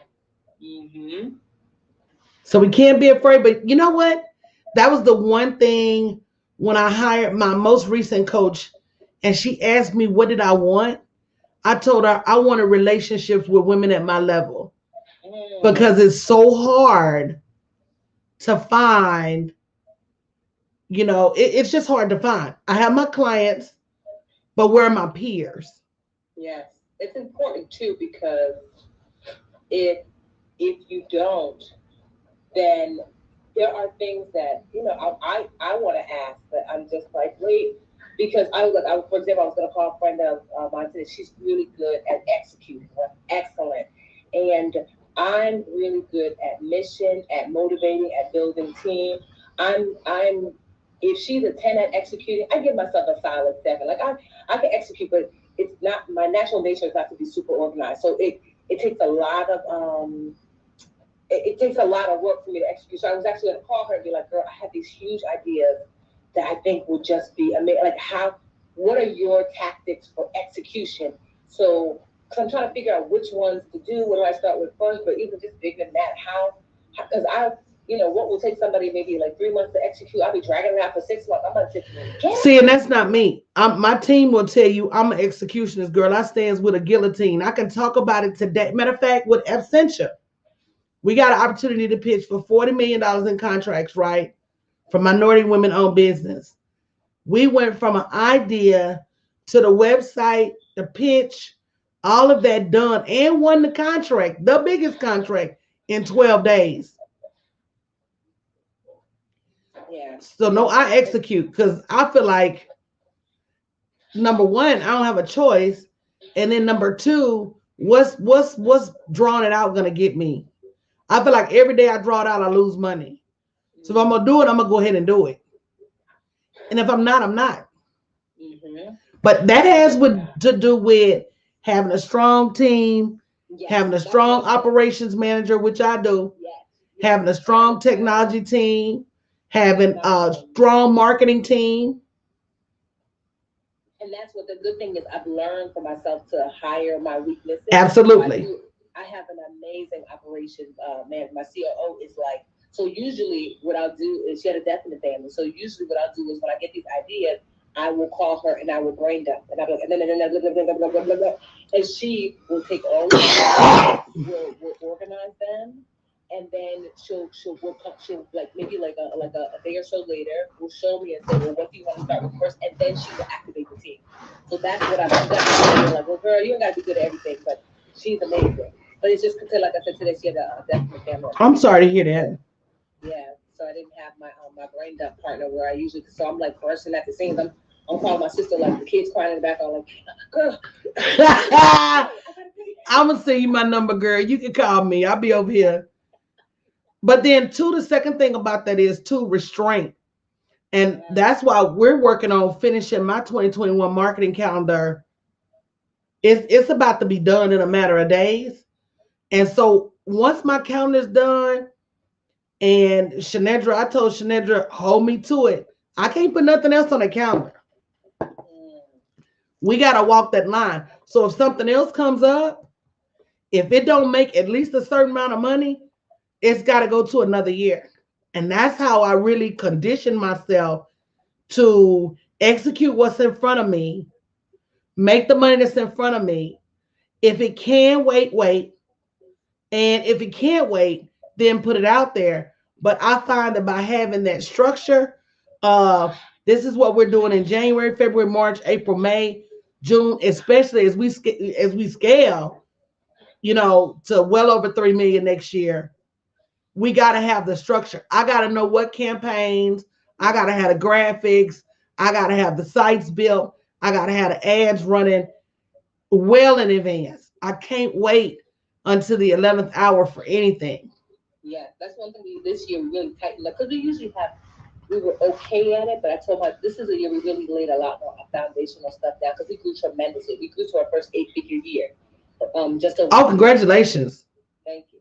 And so we did that. We were like, okay, because there's 3 core companies, and we were just like, okay, so what does next year look like? What is the budget for next year? What does it look like? New hires. What are the actual projects we're working on? So that we laid out just so we can have some more clarity. And of course, there's a little bit of flexibility if something comes along to kind of lean into. But for the most part, we're clear on what like next year is going to look like. And it felt good because I feel like we weren't as clear years before. So this year, it's like I was like, nah, let's go to 2021. And honestly, too, and what's happening now, which is it's been hard for me to make the transition, especially when you work really hard, is that when something good comes along and the money is good, I was just like, yeah. And now I'm at a point where I literally don't have enough yeses because there's just not enough time, and it'll be good money. And I'm like, yeah, but wait, they're gonna pay me 15,000. Tiffany, you gonna say no? I'm like, when you gonna do it, girl? I'm supposed to be sleeping. You gonna do it? You brushing your teeth? Like, girl, you gonna have to tell them 15,000? No. But that is part of it. Sis, you get to that point where you say, I'm gonna pick and choose for it. Now I already said next year's my year in terms of I know I'm going on vacation in August. I know I'm flying my team to Hawaii in December. Next year is my year. We've already put at least 2 months on the calendar for vacation because what's the point of automation if I can't go sit down somewhere? You are preaching to the choir. So yes, I do need your number because Lord, sometimes it's just. Yeah, but you know what, sis? It's going. You know what? I get it. I get it because we're blessed to be in a position to earn at this level. That's one. Yeah. But at the same time, I don't want to be this blessed and miss the journey. That's exactly. I was just saying it the other day. I didn't do all of this to get here and miss the sunrise and miss the sunset and miss the beach. And my biggest thing this year is helping my clients launch, 5-figure launches for them. Because if I can get you into one $20,000, $30,000, $40,000 launch and you can do it repeatedly and put it on autopilot, then that's my goal. My goal is not even necessarily my revenue. I know my revenue is going to come. My goal is get my clients to me, that's my testament as a coach. Yeah. My testament as a coach is how much money do my clients make? Not how much money I make. How many of them quit their jobs? How many of them are able to retire early? How many of them have, real money coming in? Yep. So that's my goal, is just to really change. And me and you really, I think about you sometimes, sis, because I know I talked to you years and years ago. Mm-hmm. But we're on either side of the coin. You helping them budget their money, and I'm helping them go out there and get it. Mm-hmm. No, I just this I appreciate that, and it's something I think as for those of you listening who are on your journey, who are well on your way, maybe you're already making your 7, 8 figures or whatever that is. Like, I want the thing they don't tell you is, as you are making this empire, make sure that you're also simultaneously making your life, because it could easily get lost, because you're like, wait, you look up and you're like, wait, what do I like to do again? Right. Work. So I got caught up in that, and I was just like, because I actually enjoy. I mean, it's not like I love doing a bunch of these things. It actually, for me, it's fun. But I'm like, that can't all. But what else do you like, Tiffany? I'm like, But see, that was me saying, and I want to talk to you offline about this too. I want a sisterhood of 7 and 8 figure sisters who zero drama. It ain't all business all the time. We can fly out and get away. We can have real conversations about strategy, but we can also spend all day doing nothing, or have real conversations about what we're reading and what we're doing, and then just being brutally honest. Sometimes this shit just get too heavy to carry by yourself. it's true. Having a circle, or just having people that you can bounce things off of. You're like, am I bugging? Is this a good idea? Is it a bad idea? Or like, I got an opportunity to do I'm gonna say it like, because I'm like, I just turned them down today, because I was just like, is this? I don't think this is the line. It was a TV show that's, I'm like, I don't know. But it was a major network, and they wanted me to come on as a financial expert. Now, I've done that before, but this show in particular, I'm like, So that's the type of thing you're like, I would, I mean, I have a few friends here and there, but most of these friends are like my friends that I just came up with. I don't have a ton of. That's my point. Yep, you know what I mean? Who are walking the journey that I'm walking, and I can say, right, they gonna say, girl, you better go get that money, girl. You done lost your mind. Girl, if it was me, I'll be telling them, yeah. Yeah, I was like, I don't know. I don't think this is alignment, because now there are more eyes on me. And, I was thinking to myself, what if I want to be on Super Soul Sunday one day and I get big enough for that? Is Oprah going to be like, oh, girl, we was going to have that. We saw you was on such and such. And they do look. Yeah, of course they do. And that's too, sis, that being able to turn, that's a blessing to be in a place where you can say, okay, not that, because you know what you do want. And if it's not on the list of what you want, sitting still and trusting God, He's gonna give you what you want. Well, I didn't mean to monopolize. I hope you guys got some. I know we're not now talking, but I'm hoping that there's value for those listening as well. Because I'll just share this, that there is nothing extraordinary about me, other than I am more stubborn than most. I don't give up. Like, do I work hard? Yes, but I'm, not. I'm sure there are people who work harder, but I don't give up. When there's a thing that I want, if it takes 2 years, 5 years, 10 years, so be it. I will keep going, one foot in front of the other. So I had two real jobs in my life: preschool teacher for 10 years and budgetista for 10 years, and we hit 10 million this year. So take that and do with that what you will. Like, there is so much awaiting you. You are capable of so much like, what are my qualifications to run a company like that? Other than like just the consistent one foot in front of the other. I am a true student. I ask all the questions. I don't care about looking like I don't know. What about that? What about this? How'd you do that? But how'd you do that? Can you show me? And then I pour into people as well too. If I know a thing, you know a thing. If I figured it out, you figured it out. Sometimes I get outbursts because I'll have cracked a code on something, and I call every business friend that I know to share. Now that's me. I pay for coaching, like I spend about $500,000 a year in coaching. So that part is so important. You need guides, you need coaches. You do. When I couldn't afford a coach, then YouTube, I would find people on YouTube. And then when I could afford little, I paid little. When I could afford more, I paid more. And now that I can afford a lot, I pay a lot. It is worth its weight in gold to have the right guidance. So you are in the right room with Arnett. And I tell you, Tiffany, you are extraordinary, and let me tell you why. And I tell people I'm extraordinary because it's no way. Sometimes I wake up and I'm like, it's no way. It's no way I came from a small town in Tennessee. It's no way we was poor than the church mice. They used to feed us Thanksgiving dinner. It's no way. So I think that not only are you extraordinary and I'm extraordinary, but everybody has that same opportunity. And I tell people all the time, I can put together $1 million plan for anybody. And my clients see me do it all the time on the chalkboard, on the whiteboard, on a sheet of paper, on a napkin. It's my gift. But it is that resilience and the tenacity.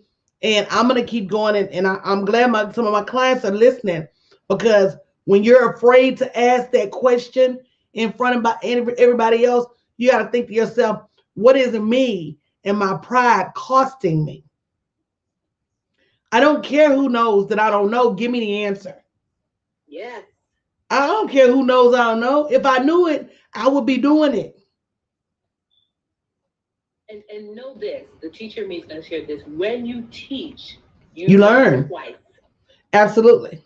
And so people think I'm crazy because I will pay.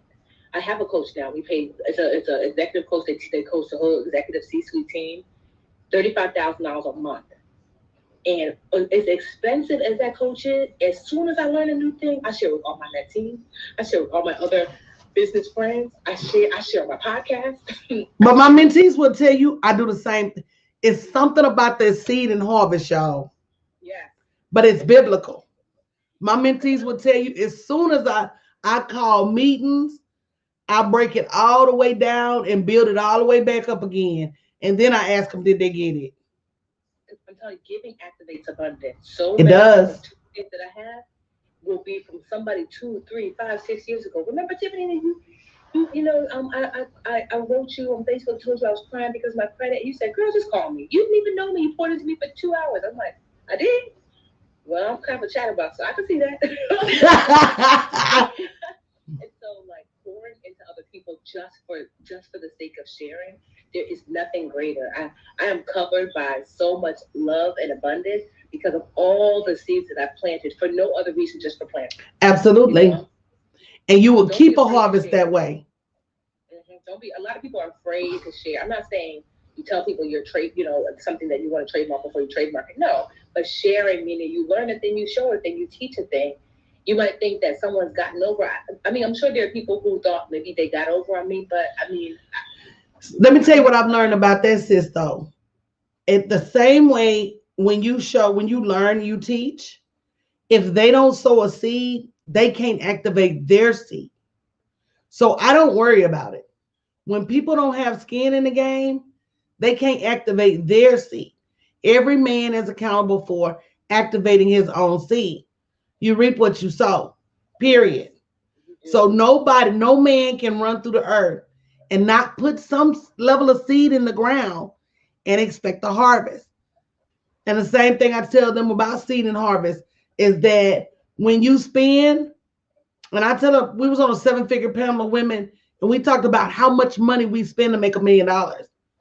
And you're going to spend arguably $100,000 to $200,000 for every million you make, point blank, period. And just like you said, Tiffany, you may not have it to spend day one, but you make some, you put $5 back in, you make some more, you put $10 back in, you invest in experts. We spent $25,000 on a LinkedIn expert. You invest in experts to close the gaps on what you don't know, because you know that the entire time you don't know it, that's revenue you're missing. And it all comes back to you on the water, because all of it is a business expense, and you learn and you make less mistakes. You still gonna make some. Still gonna make some. So, because I'm gonna jump in, but Tiffany, these emails are powerless. I'm trying to knock them out, so I don't have to do too much work this weekend. But the thing that I learned, I remember when I first started my business, I was Googling because I knew that I had to make a mindset shift. I just didn't know what. So I used to watch all these YouTube videos. And I was Googling, and I remember I read this article of somebody who had interviewed a bunch of billionaires and a bunch of millionaires. And I was like, okay. And what they found, the mental shift from million to billion, and I assume from whatever 100,000 to million, is that uh, how do I say that so many billionaires had not that they were fearless, but they welcomed the failure because they understood that you cannot succeed without failing. That is an invaluable lesson. And I just remember thinking, like, because especially when you first start, you are super scared. Oh, I'm not gonna do that. No, I'm not gonna do that. That billionaires were like, let's spend 100,000 on it. Okay, so we're gonna spend a million. Okay. So then I started to embrace the times that I quote unquote messed up. I'm like, oh damn, girl, that cost you an extra $100, and that wasn't the right way to go. And then I started saying, I'm so thankful for that $100 mistake because it's going to help me avoid that $1,000. Absolutely. I'm so thankful for that $1,000 mistake. Child, that was that in 5 years from now, that was gonna be a $10,000 mistake. Absolutely. And I learned too that when I used to, and also too, something else that I read in that article was that they enjoyed when things got hard because they understood it was an indication of growth.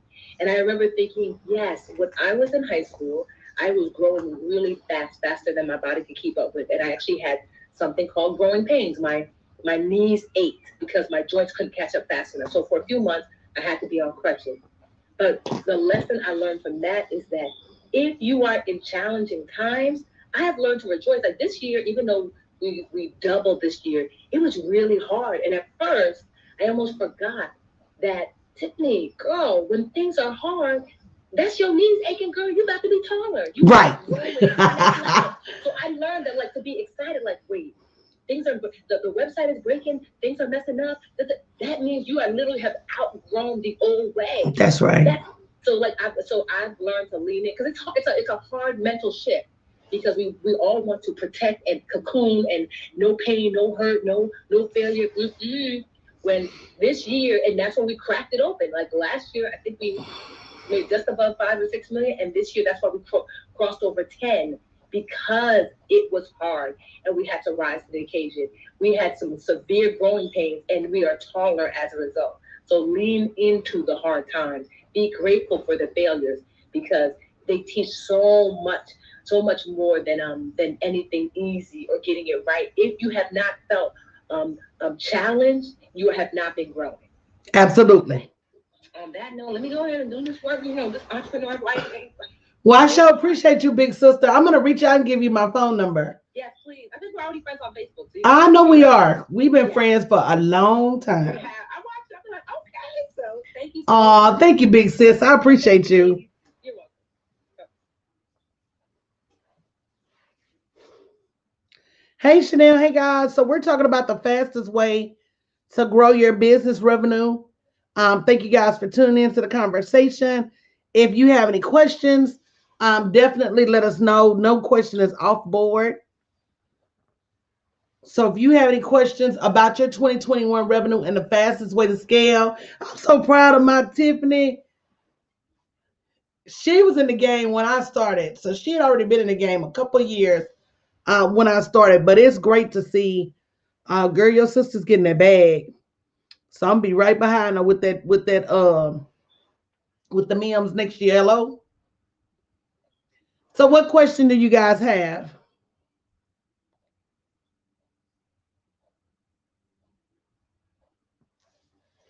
Coach, prior to your conversation with Tiffany, you had asked the question is, what don't you know concerning what you need to know for your 2021? And I would like to hold a successful telesummit where speakers actually pay me to be on my platform concerning my business. So the big thing you have to ask yourself, is that your biggest source of revenue? And is that want to get you where you're going to go? Where do you want to go? So if I know me and my team, I go for this leg of the business is 5 million and it's 5 million for the other leg of the business. What's going to take me there? Is paid speakers gonna take you there? And if so, how? That's my question to you. Okay, well, paid speakers is not necessarily the focal point of my business, but having a system, a rhythm of paid webinars, free webinars, and telesummits on a monthly basis is. Okay, so let me go back to, so why are the speakers paying you? Tell me that.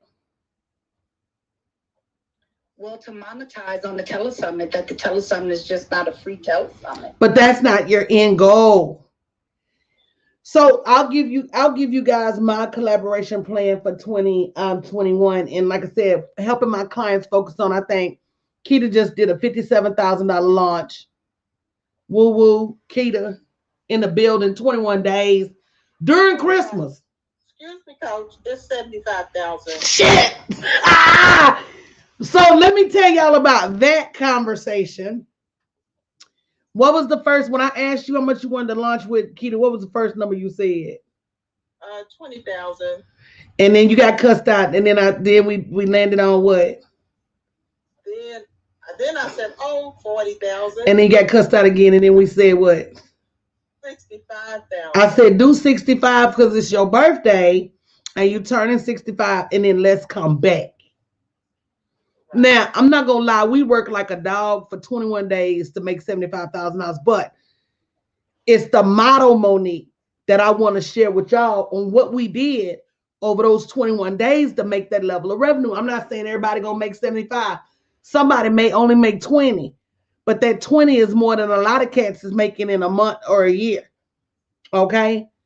So the reason I ask people to pay to be on my telesummits is so I can run hell of ads. Because the people that's really making the M's right now are running tens of thousands of dollars in Facebook ads. So as opposed to me pulling all the money out of my pocket to run the ads myself, I say if I get 30 of my clients and they pay $100 each, that's $3,000. And I match that $3,000, we can run $6,000 worth of ads on Google, YouTube, Instagram, and Facebook for 30 days. We're gonna get we're gonna get a minimum of, I'm gonna say 2,000 to 3,000 registrants, even at a $2 ROI.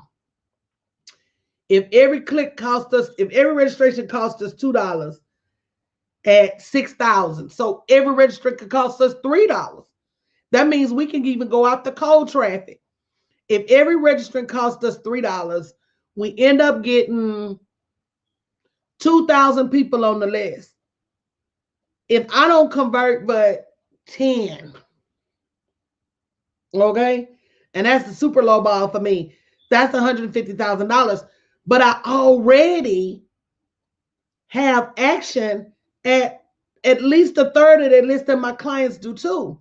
So it's worth the $6,000. So back to your question, Monique, I'm charging so we can be a more formidable force running a Facebook ads campaign. So as opposed to all of us trying to get out there and run our own $6,000 ad campaign. Is this making sense to anybody? We have this collaboration that's driving people to one event where we all speak at. We'll give away mad prizes, cash, laptops, AirPods, the new Apple earphones. We're going to make people want to sign up. We're going to make people want to be there to win. And not just am I going to be making money, but my clients are going to be making money and growing their lists at the same time. So them paying me, Monique, is not just about them paying me. Them paying me is a collaboration to get a means to an end. It ain't enough for y'all to pay me to make the kind of money that I need to make. Even if 50 clients pay me $100 each, that $5,000, that's not the end game. The end game is to spend that money on ads so I can get access to 5,000 clients. Make sense? Yes, Coach, that makes sense. I was just mentioning the question because I wanted to duplicate your model. Do it, because that's what builds community. When you're in a community like ours, where the bottom line is for everybody to increase their bottom line, right? Then your community has no choice but to grow. Because I couldn't possibly serve all the people that's on my list, all the people that's on my text list, all the people that follow me on social media. It's no way for me to serve them all. So why wouldn't I share them with you and Chiquita and Dee and Chanel and Shanedra? Because some of them want something that I don't have, at least not at this juncture. So to me, that's perfect collaboration. Questions, guys? Anybody have questions about the fastest way to grow your revenue? If you don't already have your profit plan for 2021, you can ask us questions about that too. How to scale your revenue for the next year. Tell us where you are now, what you have going on. Just raise your hand if you have a question. So Tabitha, you see how your question about execution came right back up?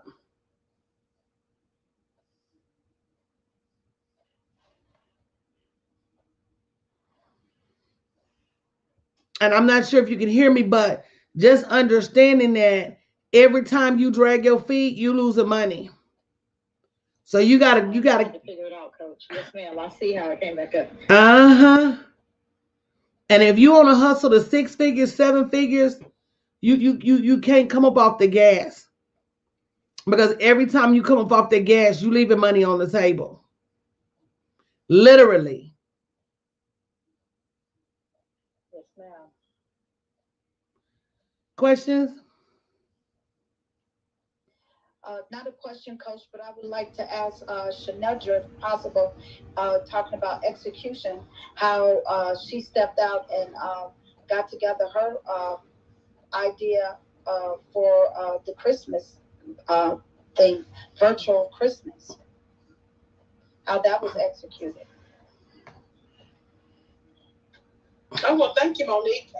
It did take a gentle nudge from Coach. She was like, girl, you know, I'm always. Y'all quit talking about me. It was a very gentle nudge that I needed to get out there and do that. And to see that come together and how, I was like, oh my gosh, that's a really nice pack. And I saw 15 now. So. But watch this, though, dig these blues. Not just to see it come together, but to see it come together and make money. That's the same way $1 million is made. That's the same way 2 million is made. 3 million is made. That's the same way. And it has to do with timing. The Bible talks about everything being a season. You drag your feet with it.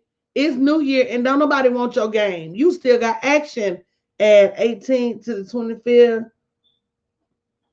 How many more days it is? 7 more days to sell your product. And you got a whole year next year. And you can change the cover and sell it for New Year's. You can change the cover and sell it for bridal showers, weddings. As long as we're in COVID, you can have like 6 iterations of that game pack.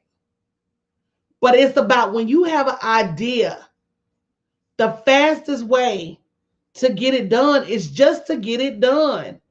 If I have an idea today, I'm not going to sit around and, oh, well, maybe this, that, and the other. Why would you do that?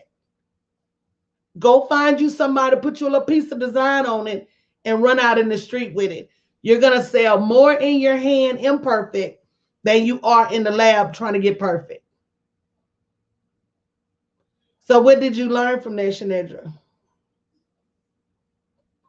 I learned I have to move my feet, Coach. I mean, and also too, I think somebody in here talked about the whole perfection thing. It's not about that. I mean, and no, that's not the bottom line for my business. That's not what I'm doing. But it was something that I had tip of my fingers that folded that made me money. Exactly. And because you need seed money to put into your business. When we start running these ads, matter of fact, we doing a stage photo shoot. Y'all need to remind me to tell you, I'm going to do one in Houston while I'm here at the end of the year. And I'm going to do one in Dallas just for the virtual summits and campaigns. because people want to see on stage action. So I'm finna get them on stage action. Hey, Narissa. Hey, Aaliyah. Hey, guys. But I'm going to shoot that at the end of the year. But I say that to say you need money for, okay, I'm going to go rent a venue, shoot a venue.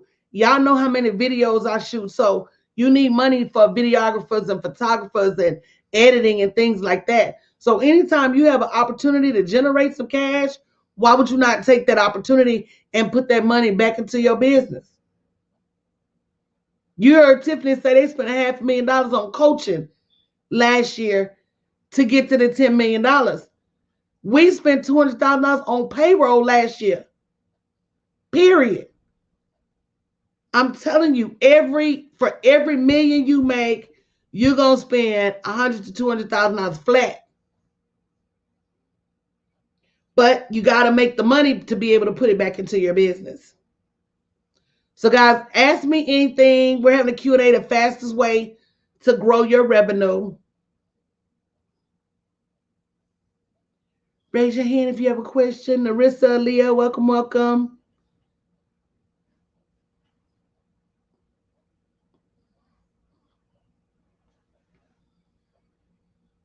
Hey, Yvonne, how are you? Hello, I'm good. How is everybody doing? I'm good. I'm good. My question is about sitting down I'm a relatively new online entrepreneur, and I'm looking to figure out how do I go about planning out um, my year or my 2021. I know just a few moments ago you were talking about how you create all of your marketing plan and all of that for the full year. How do you go about laying out what you should be doing and what your year should look like for the next year? And actually, this is something I do it with my clients every quarter. I do it with them at the beginning of the year, then we do it every quarter, along with quarterly profit plans. The first step is, what do you have for sale? You brainstorm, what are you going to sell for the next year? Okay, so I'm going to have a conference, I'm going to have a retreat, I'm going to sell these workshops, I'm going to sell this course, I'm going to sell this t-shirt. I'm going to brainstorm everything I have for sale. So the next question becomes, when am I going to sell it? Because again, for everything, it is a season. So I wish I could show you my screen and I would show you my 2021 marketing calendars. The first question is what? What am I offering? Virtual summits, conferences, retreats. I have a digital store. I have a membership, a junior mentorship. I have a platinum mentorship. I have a platinum mastermind. I have courses. I have business in a box, books, my video marketing services, my Insta build, my white label, and then for my other company, remote client acquisitions, and then remote learning. So I brainstorm everything I have for sale. The second thing I'm going to ask myself is, how am I going to sell it? So I have crowdfunding, sponsorship, influencer marketing, video marketing, Facebook, Instagram, YouTube, and Google advertising, postcard marketing, text and email marketing, in addition to growing my list, sales calls, virtual summits, and collaborations, Super Saturdays, live chat on my web, video blog on the site, and Trustpilot to build credibility. So then I say who's responsible for each one of these things. So live chat's going to be my technology team. The video on the blog is a technology team. I have a sales team. I have a team of virtual admins that are going to get the postcards out. I have 2 different marketing firms that are going to be responsible for the advertising and the video marketing. So then I ask myself, how much? How much am I going to make off each one of these individual things? Because that's going to tell me how much time, energy, and money I need to put into the marketing. Then I ask myself, when? When does it make sense to launch what? So I took all of the things that I said I was going to launch, and I systematically put them on the calendar, with the biggest things like the conferences and retreats going first, and then going down or all the way down to the workshops. So if you ask yourself those questions, what am I selling? How am I going to sell them? Meaning, what's going to be my marketing focus? Who on the team is going to help me get those things executed? How much am I going to make? That's my profit plan. And when am I going to offer them? That's your marketing calendar. Okay, thank you. And then how do you integrate your content around your marketing calendar? Well, I have this perpetual calendar that I created for my clients. It's called Social Media Marketing Mojo, right? And I happen to have a copy right here, and I'm sure they got one next to their desk too. So if I look at January, what their calendar says is January is a seasonal marketing theme is winter, snow, snowmen after the holidays. Weather marketing themes, blizzards, snowstorms, mudslides, nor'easters. It's a great month for brunches, mixers, meetup, workshops, panel discussions, after work networking, and career discussions. And so I'm going to look at the calendar and say, what's relative this month? Uh, what are some marketing things? Weight loss, get fit, quit smoking, get out of debt, save money, new beginnings, new year, new you. People are going to be doing a lot of time management, a lot of calendars, talking about procrastination. It's a Chinese New Year, forget the past, forgiveness. Those are all ideas on how to incorporate whatever you have to sell into January. So, what product do you offer?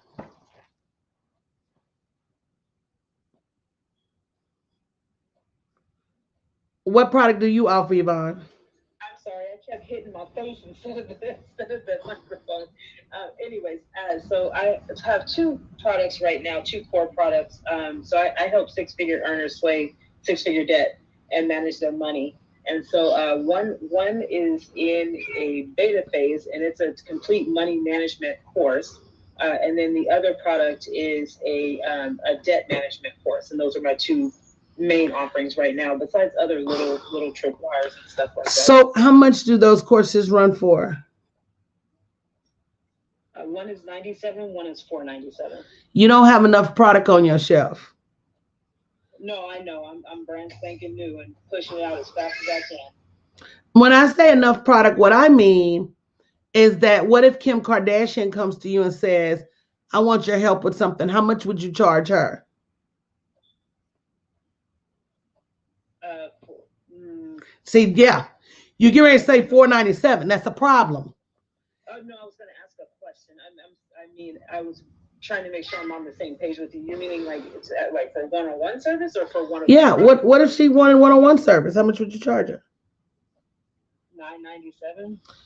You go charge Kim Kardashian. Because see, Kim Kardashian is going to want round the clock accessibility. She's probably going to want you to fly to her house. She's probably, you see what I'm saying? Yes, I see now. I'm sorry. I thought you meant as my course in its existing format. No, but what celebrity is going to want your course in its existing format? And what I'm trying to show you, and Keita, you can tell her this lesson while I run to the bathroom real quick. Keita offered a program. Keita, how much was your program at first? How much was your house flipping? How much was your course? Was it 1,200? It was 1,500. Okay. So I said, Keita, you're gonna have people that don't want to do all that stuff. They're gonna want your help. So you raised the price to 10,000, right, Keita? Right. Tell her what happened in your first client. I raised the price to 10,000, and my first client, instead of charging them the 10,000, because I was like, oh well, they really want to do something. They have a couple of kids. It's a nice couple. I'm only going to charge them 5. They ran me that $5,000 in 5 seconds, and I got worked hard for that 5,000. And I should have went ahead and charged them what now the $10,000. And so the lesson of that is that was my price. I shouldn't have went down. They was prepared to whatever I said because I was going to be able to solve their problem. And so I did over $10,000 worth of work for $5,000. So I lost money. And so I hope that answered the question. I'm sorry I stepped away, so I didn't hear what y'all were talking about before that. But there's somebody out there that will pay you. And so, don't discount your prices. Go ahead and charge what you plan to charge. And if that person can't pay you, then they're not your client. But there's somebody out there that has that money, as long as you provide a good service of yours and you're solving their problem. And so now it's telling me that I don't have enough products currently. I only have two price products, one at $97 and one at $497, and both are just online courses. And she was telling me I don't have enough product offerings. And that's, we had to learn that. And that's what we learned from Coach. My products go from $59 to $35,000. It's a membership for $59. And that's for the people that just want to get in. They don't have money to get started yet. They just want to get their feet wet. They want to, they just want to be involved. And so I got the $59, the $1,500, the $7,500, $10,000, the $25,000, the $35,000. So you have a product suite. And they're going to fall in between that. And so as you're doing your discovery call, then you're going to find out, well, what do they need? Maybe they don't want the $59 one, but if you don't have that high ticket item, you can't sell it to them because you don't have it. Does that kind of make sense, Yvonne? It makes absolute sense. And I know that over time I'll build out a full product ladder, but I guess I'm trying to, with it, just, like I said, with just starting the business and, with two littles under two, I'm trying to maximize my time.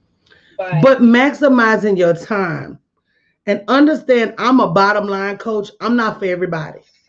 I'm for that person that wants to get to the bag fast. Okay? Mm-hmm. Me being a single mother of 3, for as long as it takes for you to increase your prices, that's money you leaving on the table.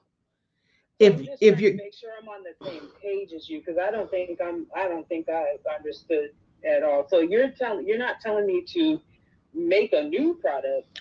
You're saying take what I currently have. I need to raise my prices, maybe add more value. Absolutely. Get it? Okay, I am on the same page with you. Okay. And if you don't know how to do that, get that help. Mm-hmm. But I'm new. It's beta. These people are about to come online in droves.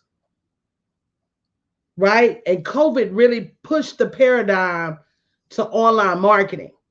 So people are about to come online in waves. And the worst thing you can do is underprice your product or service and then have to get out from under that.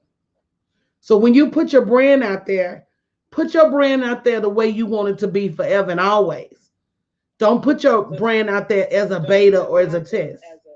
Don't even launch it small. Play big. Why would you? Somebody somewhere has the money to pay you and will pay you. So then when it's time for you to hire a coach, build a team, scale your business, and you say, oh, well, I don't have the money for that. You don't have the money for that because you didn't play big in the first place.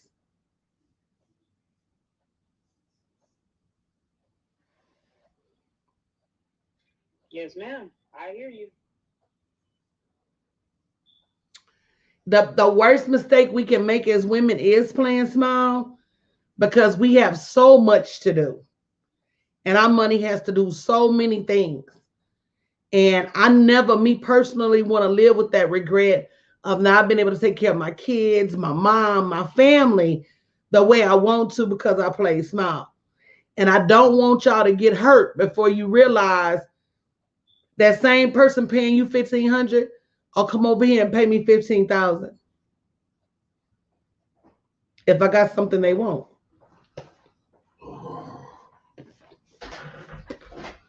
So I hope that helped.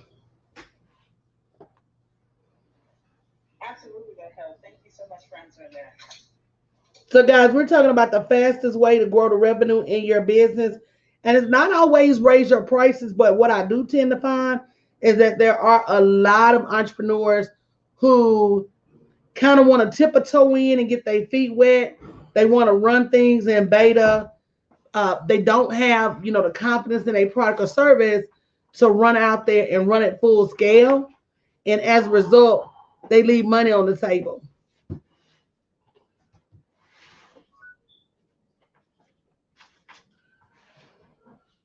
Hey, Narissa. How are you? I'm good, thanks. I'm so glad you touched on that, especially for the new business owners, the new online business owners, with not having that confidence. So, how would you advise someone to build that confidence when they have not launched a program or they're not sure of the transformation? They don't have the tangible results, but they believe they can do it. How would you advise them, that new online coach? It's so many people. Thank you. That's a great question, Narissa. It's so many people nowadays who want to come into this space without help and not knowing what they don't know. And I know when I met you, you were right there, but it was just some key things that you were missing. And I think that anybody who hasn't done something before has to be prepared to invest something to get some help so that they don't make the mistakes. And I'm going to let you weigh in on that, because we tend to lean toward conventional wisdom. I heard this online or I heard that online, so I'm going to follow that. And it's that very thing that's making you lose money. So I think, and I'm going to go back to one of the reasons I'm leaning so heavily on startup capital, especially for women business owners, is there's so much money out there right now that these organizations are giving away. Get the money and get you some coaching, get you a team, hire you some experts. Stop guessing with your business. This very thing that you want to free you from a job and free you for the rest of your life, how are you guessing at that? Stop guessing at that and get some help.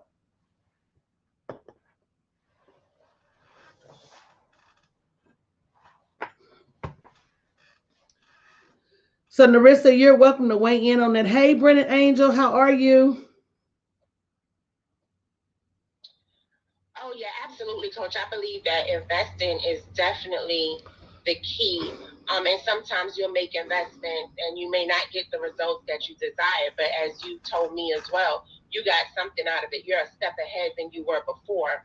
But I think the online space, there's a lot of people that give you different strategies. And I think the key is really trying to find what actually works for you. But ultimately, you just have to work it, invest and work it and see which one works the best for you.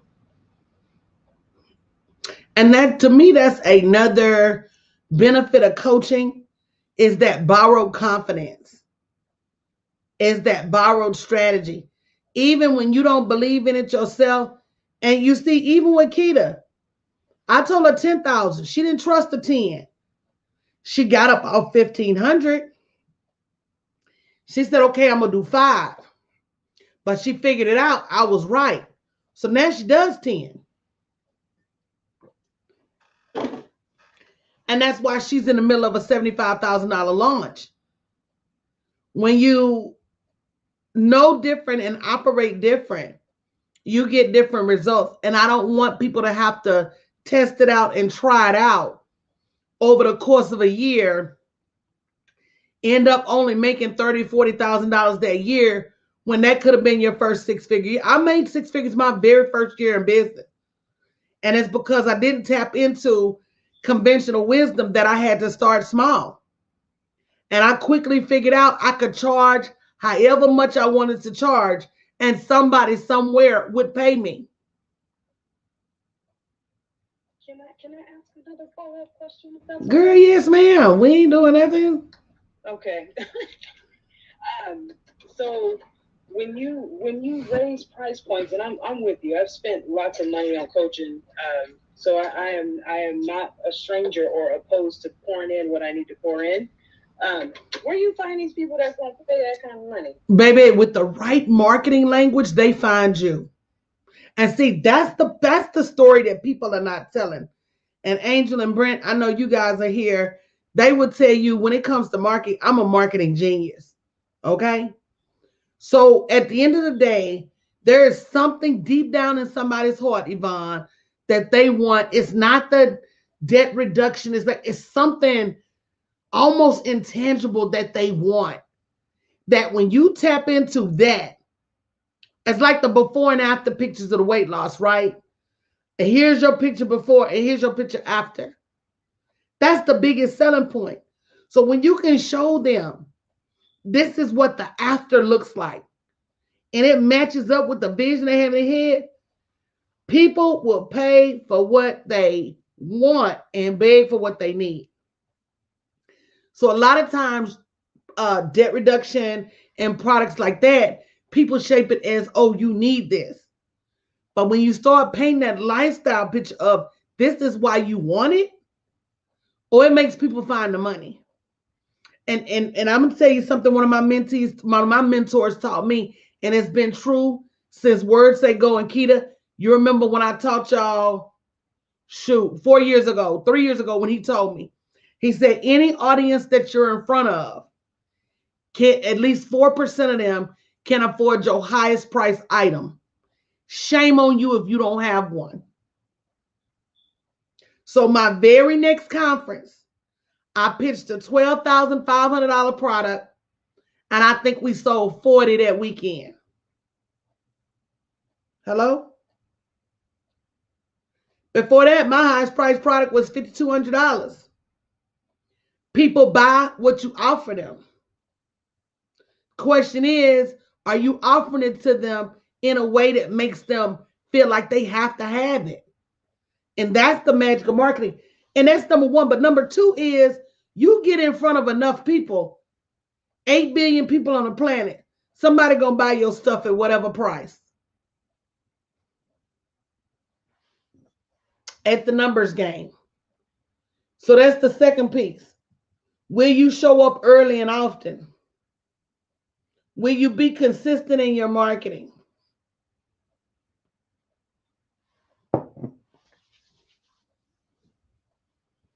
Did that help, Yvonne? I want to make sure.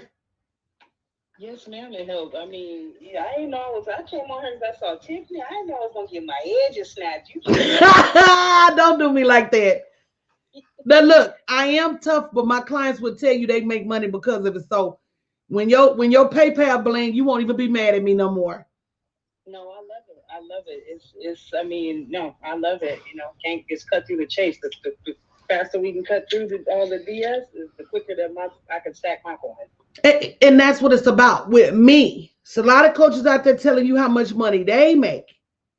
You better ask them how much money do their clients make. Don't ask them about their money. Ask them what they people making. When the last time they people had a 5-figure launch? We master these 5-figure launches. I'm going for the juggler. I want my clients to have 6-figure launches, like I do. Because until then, I'm not really teaching, right?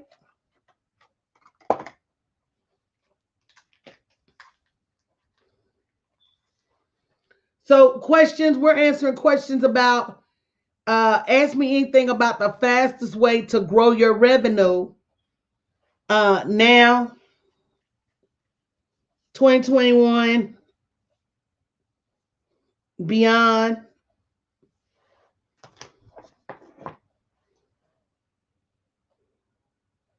And guys, also you can go to my website, www.blackgirlprofits.com, and download my list of 20 grants that every Black woman should know about and apply for annually. Chiquita, I just checked y'all junk mail. I just got a note from PayPal that said they got some money from the grants left over, and they're going to send us some more money, and we ain't got to even do nothing. Oh, wow. That's amazing. Wow. But you know what, Coach? People, and you said this before, if you could have freed yourself, you would have already done it. And so while people are working their business, I think they're making some money and they're doing fine. Really, like you said, they're losing money if they don't have a coach, because a coach can see your greatness. She can see where you're going to be in the next couple of years. She's a visionary.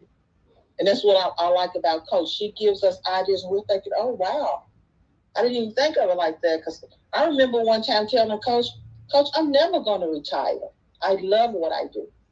I walked off a job of over 37 years and to finally do real estate that excites me. And I was like, oh, I'm just going to do this until the end. And Coach said, fool, you're going to retire. You're not always going to want to do this. You're going to want to be able to go somewhere on some nice beach with your butt and your feet in the sand. And then I thought, I said, well, yeah, you're right. I do like this, but is it what I want to do to the end? It's going to be a time when I want to have everything on autopilot and work anywhere in the world. And that's what a coach does for you. She sees your greatness. And other people see your greatness, but they don't tell you. And then when you break out and get great, they'll say, oh, I knew you always had it in you. But they never told you. And so that's why you need a coach. So, Coach, how do you pronounce your first name? Can I just call you Coach D? Yeah, it's Danielle, but everybody just call me Coach on the cool. Okay. I'm on your site and I'm looking. And sorry if this is not valid for everybody. I was looking. Do you provide one-on-one coaching? And if so, where can I find that at? So my coaching is at levels, and most of my coaching is one-on-one and bundled with group coaching, because I find that 80-20 rule, 20% of what you don't know is gonna make you 80% of your money. So if you go to the different coaching levels, you should see Black Girl the Platinum package, Black Girl Profits. That's a combination of group and one-on-one. But if you schedule a call on any of those links, we can talk through what exactly you need. Okay, perfect. Thank you. Thank you for this. And best of luck. Don't ever feel like, and this is the analogy that I always make. Don't ever feel like because you're new, you got to charge less than. I'm looking at that new Range Rover. They not charging me less. Hello? When Range Rover first came out, the first year was out. The G-Wagon, the first year was out. They didn't charge less because it was new. So why would I? New products come out every day. New bags, new shoes, new housing styles. They don't charge less. So I'm not.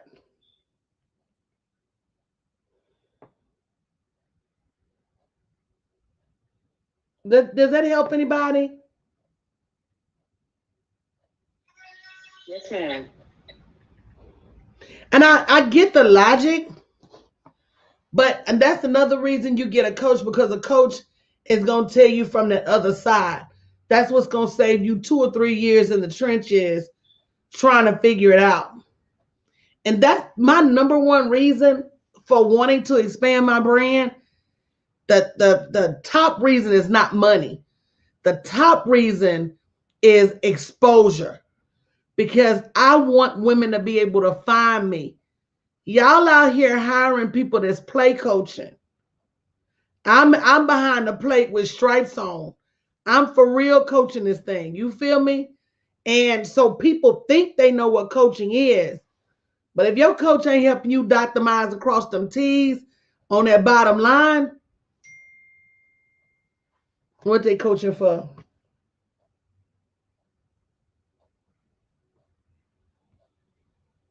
No tear shade to anybody, but I'm just saying. Then when I come along, people are like, well, I don't need a coach. I had a coach before. No, you ain't had this.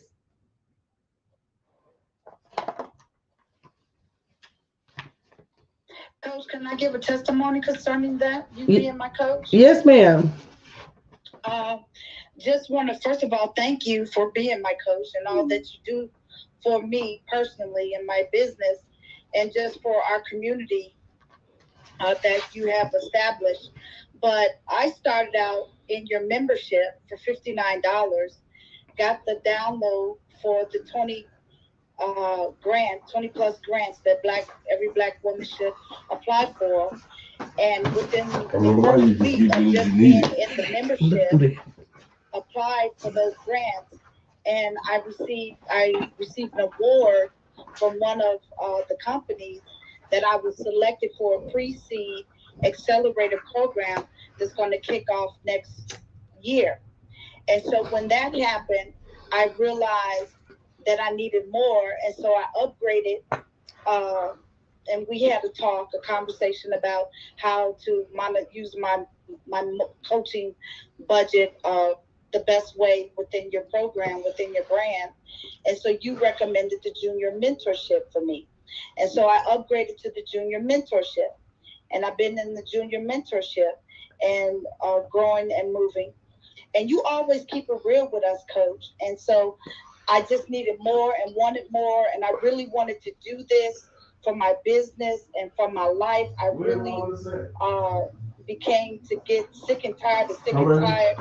And so I upgraded most recently to your platinum profile, your mentorship. And so with that being said, I just want to thank you for being you, because in all of that, I'll just be transparent and honest, I hadn't written my ebook. The assignment that you had given us 7 weeks ago or 8 weeks ago, you gave us that assignment for the ebook. And I was laying down on my bed, and to God as my witness, honest truth, I heard your voice. It wasn't another voice. I heard your voice, and you said, "Get up off your ass." You should have finished that. That's hilarious. Get up off your assets. Okay. Well. Get up off your assets. Okay, your assets. But that's what I heard. And I jumped up and I started talking to God. I said, "Oh my God, that's Coach." I said, "She's right. I got stuff to do." So with that being said, I stayed up all night the other night. And as of today, my ebook has been written and it's at a graphic designer for a cover. So I just want to thank you for you, Coach. At the end of the day, if I had any one person that could show me a path to 7 figures, and I did y'all's profit plans already for the year.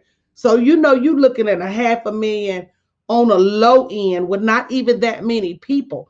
See, people have so many misconceptions about making $1 million that it's going to take all of this gang of people and all of this gang of followers. When the truth of the matter is, not everybody going to buy your shit.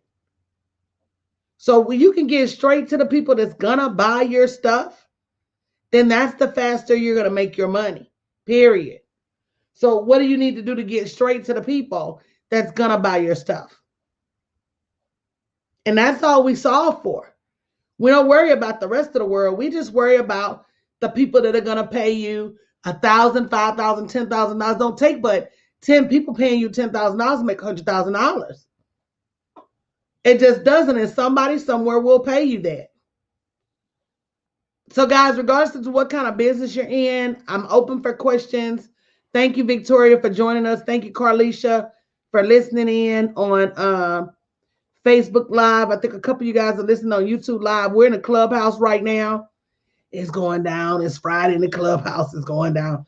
So what questions do you have about generating? Because at the end of the day, I think everybody, hey, Teresa Flats, everybody should be looking to 2021 as their opportunity to double and even triple their revenue, because this online game is really about to explode. It just is. So what questions do you have? Go ahead, Yvonne.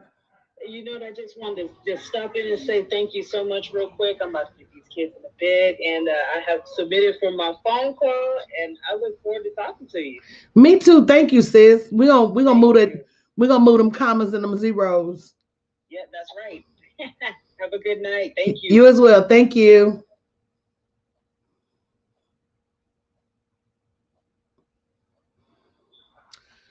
So 2 things I never do. I never let the ball drop without having a profit plan, and I never let that ball drop without having a marketing plan. And now that I have multiple $1 million brands, I really have to think about them independently while still overlapping the calendar to make sure that I'm not overbooked. But that's one of the reasons I'm leaning on paid advertising next year, and especially for Accenture Global. When I get it totally built, everything is going to be proposals to corporations, presentations to corporations, leads, and I probably will rarely, if ever, talk about them in public because it's not a B2C offering, it's a B2B offering. But you got to have the strategy so that when that ball drops, you know exactly what you're going to do, because everybody going to be running around with their income tax check in their hand, and you need to know how you're going to get your share.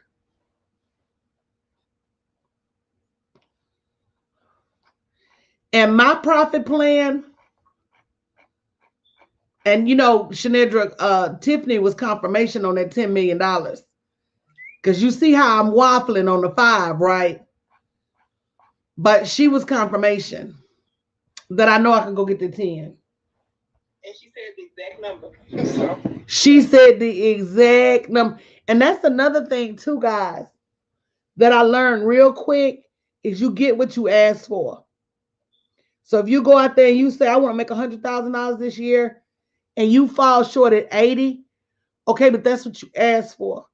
If you go out there and say, I'm going to have a 7-figure year, even if you don't get it that first year. My first year, I said that I made 600,000, but I had the momentum to make 1.2 the next year. Even if you don't get it, you're still going to end up way ahead of what you would have ended up if you lowball yourself. So you always got to stay on the high end of your profit planning, and you just got to put your profit planning in the chokehold. You got to look at your numbers on a daily basis, a weekly basis, a bi-weekly basis, a monthly basis, a quarterly basis, a biannually basis, and annually. And you got to be honest with yourself about what's keeping you from elevating those numbers. If it's a person, they got to go. If it's a process, it has to go. If it's you, you got to go. Meaning you got to find somebody that can handle your fear and your emotions and kick you in the gear and make you go.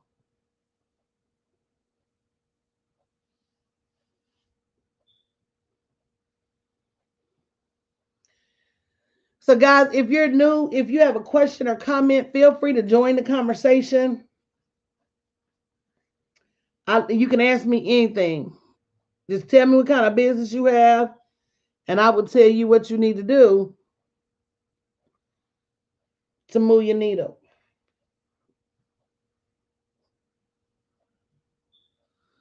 Ooh, Shanedra, this time on here fly like a kite, don't it? Yeah, you staying on here to your next go live time. So yeah, you rocking and rolling. Girl, I'm finna go to dinner. That's what I'm gonna do next.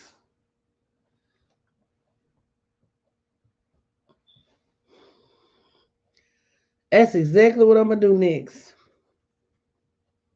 So, guys, thank you so much for joining me. I appreciate you guys. Chiquita, Shanedra D, Tabitha, Monique, Rashonda, Mimi, Chizzy, Tiffany, Kayshawn. Thank you guys. I appreciate you. I'm gonna get out of here in my little old room. And I might be back around midnight. Let me see what the Mister got planned. Love you guys. Love you too, Coach.